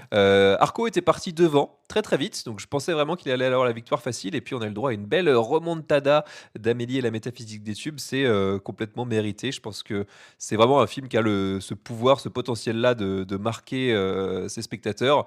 C'est vrai que je crois que je l'avais vu assez, tard à Annecy et il était précédé d'une super, super réputation, ça pleurait, pas mal dans les chaumières, ça reniflait beaucoup moi aussi dans ma salle, à la fin de la séance. Donc voilà, complètement mérité. Merci à vous pour vos votes, hein. Merci! Et je tiens à préciser aussi, parce que c'est vrai qu'on nous a soumis des courts-métrages également, dans le vote du public et là, il y a eu aussi, un clair, candidat qui s'est distingué. C'est Les Bottes de la nuit de Pierre-Luc Grangeon qui est, OK. je crois qu'il avait reçu le prix, à Annecy, hein, du court-métrage et je l'ai vu également et c'est vrai que c'est un court-métrage super mignon sur un enfant qui va se promener, en forêt, la nuit et qui va rencontrer, un petit personnage, tout mignon avec lequel il va avoir des petites aventures, qui va lui montrer, le monde fantastique, de la forêt à côté de chez lui et la grosse spécificité de ce film-là, c'est qu'il est fait en écran d'épingle, Ah ce qui est, oui, c'est celui-là, ce qui OK. est ce qui est hyper, hyper rare parce que ça demande une minutie et un temps infini pour être fait. Je vais essayer de vous le décrire, mais en gros, c'est comme son nom l'indique, hein, une surface, à la base, lisse, verticale que vous avez devant vous et en fait, vous allez utiliser, tout simplement, vos mains, vos doigts, ce que vous voulez pour, transformer, cet écran-là et créer des formes, des personnages, des images qui va être en nuances de gris, si vous voulez, quoi. Ça oscille entre le noir et le blanc, mais ça va donner un rendu hyper granuleux, ce qui marche très très bien pour un film qui se passe la nuit, en l'occurrence, hein. Mmh. Donc rien que ça, c'est vraiment une curiosité. Si vous connaissez pas l'écran d'épingle, allez voir, ça, YouTube regorge de vidéos qui vous expliquent le processus. Et voilà, c'est aussi une lettre d'amour à ce procédé-là qui est très, très, très, très rare, quoi. C'est une technique presque aussi ancienne que le cinéma d'animation et donc c'est chouette d'avoir encore des films qui se font avec ça. On en arrive, Céline, à la dernière catégorie, la catégorie reine, Déjà, celle du film de l'année. Et oui, déjà, le temps passe vite. C'est vrai qu'on en est déjà là, mais il va être l'heure pour toi de décerner tout simplement ton film de l'année. est-ce que c'est, si étonnant si mon enthousiasme retranscrit, de par, l'annonce du film du public, se fasse aussi grande? Évidemment que pour moi, c'est Amélie la métaphysique des tubes, c'est le premier Oh, film c'est le premier film de toute ma vie et je ne déconne pas, où j'ai chialé pendant la séance. Mais pas genre oh, juste quelques petites larmes, genre vraiment, ugly cry quoi. Et je pense très sincèrement, pourquoi, je l'ai mis là-dedans, c'est aussi tout simplement parce que pour moi, ça m'a vraiment remis dans cette réflexion de en fait, un film, c'est avant tout pas juste le produit que tu regardes, mais c'est aussi l'environnement dans lequel tu le regardes. Être entouré à Annecy de toutes ces personnes-là qui aiment l'anime, qui ont couru partout toute la journée pour pas rater leur séance, pour pas rater leur rendez-vous au MIFA ou je sais pas quoi, et qui on se réunit tous ensemble dans cette grande salle pour voir cette histoire ensemble et qu'on pleure ensemble et qu'on c'est électrisant en fait. Il y a vraiment une euh, une expérience collective qui se fait là-dessus quand tu regardes un bon film ensemble, quoi. Et avant tout, le cinéma, c'est social, c'est collaboratif. Et pour moi, Amélie, c'est l'épitome de tout ça, en fait. C'est vraiment, c'est vraiment tout ça réuni. La musique magnifique, les visuels, comme tu l'as dit, ça reste en tête. Enfin, je connaissais pas du tout le travail d'Amélie Nothomb avant, et là j'ai envie de les lire pour te dire à quel point, euh, vu que je disais que je lisais pas beaucoup, bah là j'ai vraiment envie de lire le bouquin de base. Et c'est très aussi difficile à regarder quand tu vois ce que la petite Amélie au départ, elle subit. Enfin, genre, c'est dur. C'est vraiment très très dur à voir, mais en même temps, c'est important de le voir aussi, de par tous les sujets qu'il met en place. Donc clairement, pour moi, c'est amplement mérité qu'il soit à l'heure où on enregistre, qu'il soit dans la shortlist pour les Oscars. Maintenant, à voir si du coup, ils vont être nommés, du coup. Mais c'est bien parti et j'espère très sincèrement, que ça va au moins être nommé ou sinon qu'il va le remporter parce que ça vaut vraiment, vraiment le coup d'œil. Et vraiment, merci au réalisateur d'avoir pu adapter ça et de nous l'avoir montré parce que, waouh, c'était quelque chose, quoi. bah, pour te mettre encore un peu plus de baume au cœur, j'ai vu en me réveillant ce matin que le film avait gagné le prix des Los Angeles Film Critics Award, donc qui est vraiment le Ah. prix de la critique. Je ne sais pas historiquement si enfin, c'est forcément bon signe, ça peut pas être mauvais signe, mais je ne sais Hmm. pas historiquement si ça se vérifie forcément derrière au Golden Globe ou aux Oscars. Mais voilà, en tout cas, le film a eu ce prix-là, vraiment a été récompensé par la profession, en tout cas par Hmm. les critiques de cinéma. Et c'était très drôle parce qu'il y avait les réalisateurs, notamment Maëlys Valade, que je suis sur Instagram. Et vraiment, elle a fait le tour des selfies avec toutes les célébrités qui étaient là. On la voyait en photo avec Stellan Skarsgård, avec Jafar Panahi, voilà, avec plein de gens. Tu sentais qu'elle était vraiment, elle et Eliane Chouhan, tu sentais qu'ils étaient aux anges de se retrouver au milieu de tout ça. Et en plus, à l'arrivée, derrière, ils gagnent. Donc ça prouve que bah, ils ont évidemment complètement leur place là-dedans. Hmm. Donc c'est super. Évidemment, ils ont gagné le prix du meilleur film d'animation, hein. On reste vraiment cantonné pour l'instant en tout cas cette catégorie-là. Mais bah, c'est super dans le sens où il y a quand même des gros mastodontes en face cette année, hein, de budget, de promo, etc. Et Mm. bah, encore une fois, la France rayonne à l'international grâce à son animation. Mm, mm, mm. Et super, super content pour eux. Je les avais interviewés. Vous avez un épisode spécial sur Amélie et la métaphysique des tubes avec une interview de Maëlys Valade et Lian Schoen. C'était une discussion passionnante qui aurait pu durer bien plus longtemps, mais voilà, vous avez ça, ils sont adorables tous les deux. Et bah, de toute façon, moi j'ai déjà donné j'ai déjà dit mon amour visuellement pour le film, mais voilà, au-delà de ça, ça fait clairement partie des plus grandes réussites de cette année et même au-delà. De mon côté, mon film de l'année, bah, alors toi, tu as parlé, d'expérience, sociale, comment dire? D'engouement, global et c'est vrai qu'il y avait ça effectivement à Annecy cette année, hein. Fallait s'accrocher, pour trouver des places, disponibles pour aller voir les séances, d'Amélie et la métaphysique des tubes. Moi, c'est tout l'inverse, dans le sens où c'est un film qui est passé, j'ai l'impression complètement sous les radars. Je l'avais vu à Annecy, donc pas, 2025 mais en 2024, parce qu'il était Ah oui. à la sélection de 2024 et il est sorti en tout début d'année 2025 en France. Ça va bientôt faire 1 an. J'en avais fait un épisode, mais c'était bah, mon film préféré d'Annecy de 2024 et bah, encore aujourd'hui mon film d'animation préféré de l'année. C'est Slocum et moi de Jean-François Laguilloni. Et là, c'est vraiment un coup de cœur, encore une fois, un peu comme Le Secret des Mésanges. Il y a un truc très personnel là-dedans, puisque Mm. c'est vraiment une chronique de vie et une histoire de passage à. Peut-être pas à l'âge adulte, mais au moins, si, je pense, si, quand même, passage à l'âge adulte, dans le sens où c'est un récit en grande, grande partie autobiographique de Jean-François Laguilloni, qui est vu à travers son prisme à lui, avec pas mal de voix off, où c'est ce moment dans l'après-guerre, donc fin des années 40, ensuite années 50, où lui, il est encore à l'école et il va ensuite partir pour les beaux-arts, en tout cas faire des études là-dedans, pendant que son père va se mettre en tête de construire un bateau dans leur jardin. C'est le titre anglais du film d'ailleurs, qui s'appelle A Boat in the Garden. Et ce Mm. bateau, c'est la réplique de celui d'un des premiers grands aventuriers marins, qui s'appelle donc Slocum, c'est son nom, qui a fait, je crois, qui est un des premiers, je crois, à avoir fait un tour du monde à la voile en solitaire ou quelque chose comme ça. Et pourquoi ça m'a parlé? Parce qu'il y a il y a cette relation entre, bah, celui qui s'appelle François dans le film, mais qui est donc, bah, plus ou moins Jean-François Laguilloni et son père qui est vraiment ce patriarche bourru, typique de l'époque, taiseux, qui parle très peu, qui est vraiment à fond dans les travaux manuels, qui part au boulot toujours les matins à la même heure, qui a vraiment ses petites habitudes et l'autre qui est, bah, moins doué de ses mains, en tout cas moins doué pour le bricolage, qui a beaucoup plus de sensibilité artistique et cetera. Et j'y ai vu à la fois un parallèle entre, bah, mon père et son père et aussi entre mon père et moi, où je me suis revu, bah, en train d'essayer de bricoler avec mon père qui me disait: «Va me chercher la clé de machin», alors que moi j'étais là, je me retrouvais face à l'établi à me dire: «Mais de quoi il parle?» Puis je vais quand même pas aller lui demander parce que je vais avoir l'air ridicule et voilà.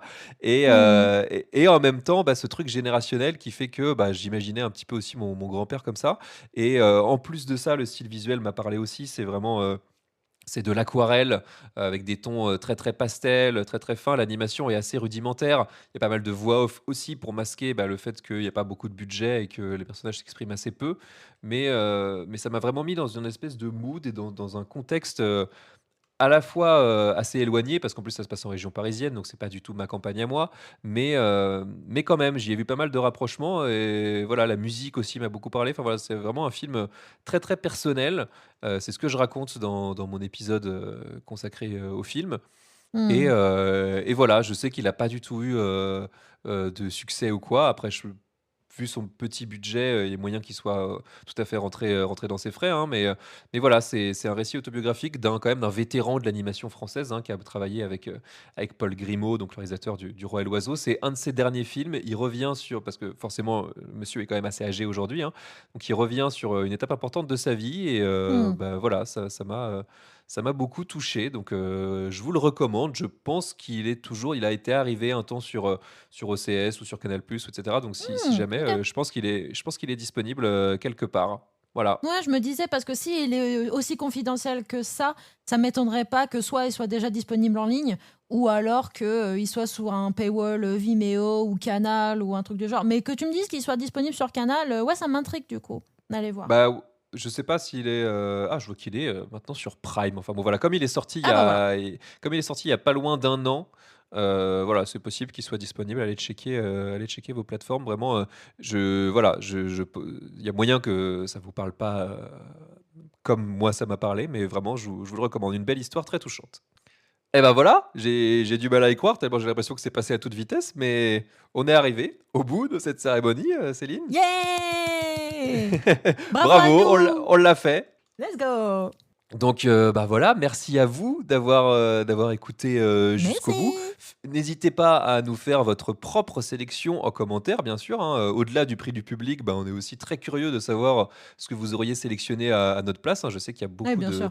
de passionnés d'animation, qui nous écoutent, de gens du milieu aussi, donc, vous avez probablement vu, des choses, que nous n'avons pas vues, donc, on est très, très content de découvrir ce que vous avez à nous proposer. On espère aussi qu'on vous a fait, découvrir, un certain nombre, 2 choses à la fois en long, à la fois en court, voilà, un petit peu partout. C'est un genre de panorama de l'animation, sur les 12 mois écoulés qu'on a essayé de vous faire.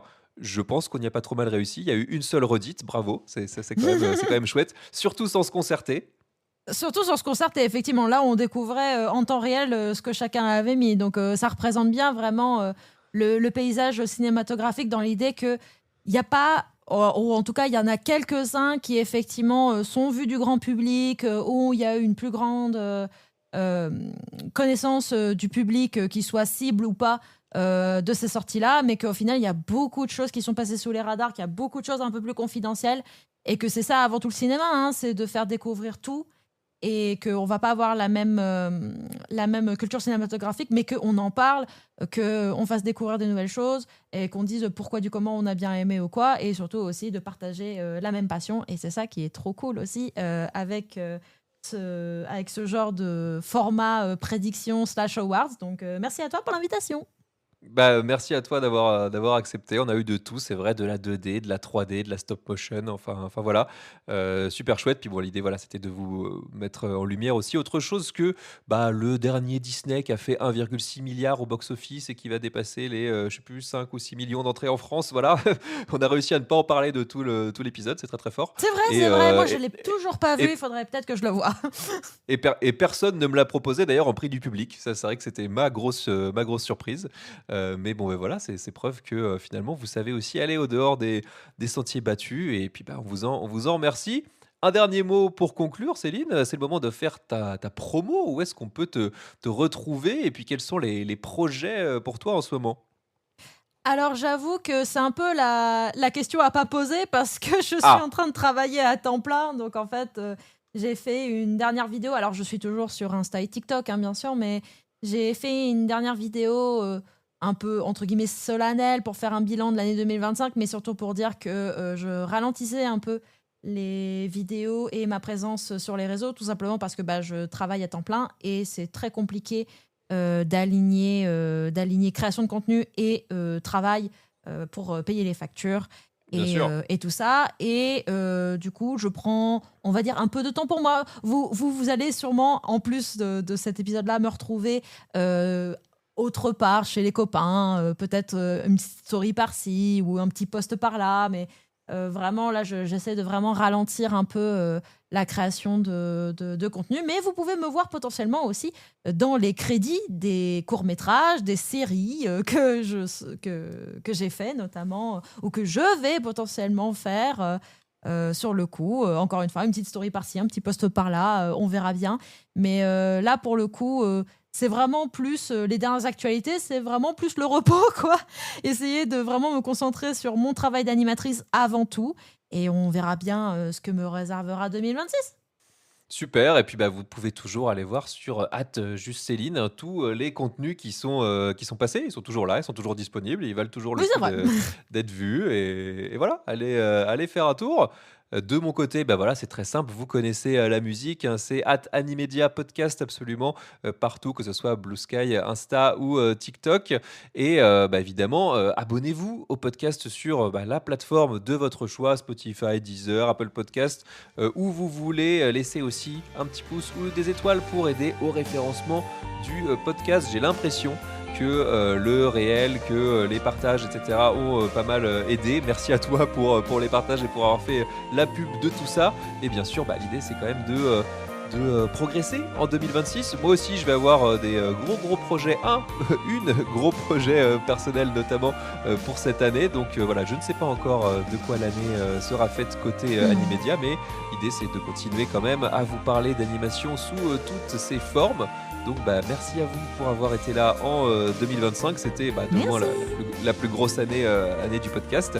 Merci à toi encore une fois Céline d'avoir accepté l'invitation. À très Merci vite, à toi. j'espère, pour un prochain épisode et ciao à tous, bisous. Bye.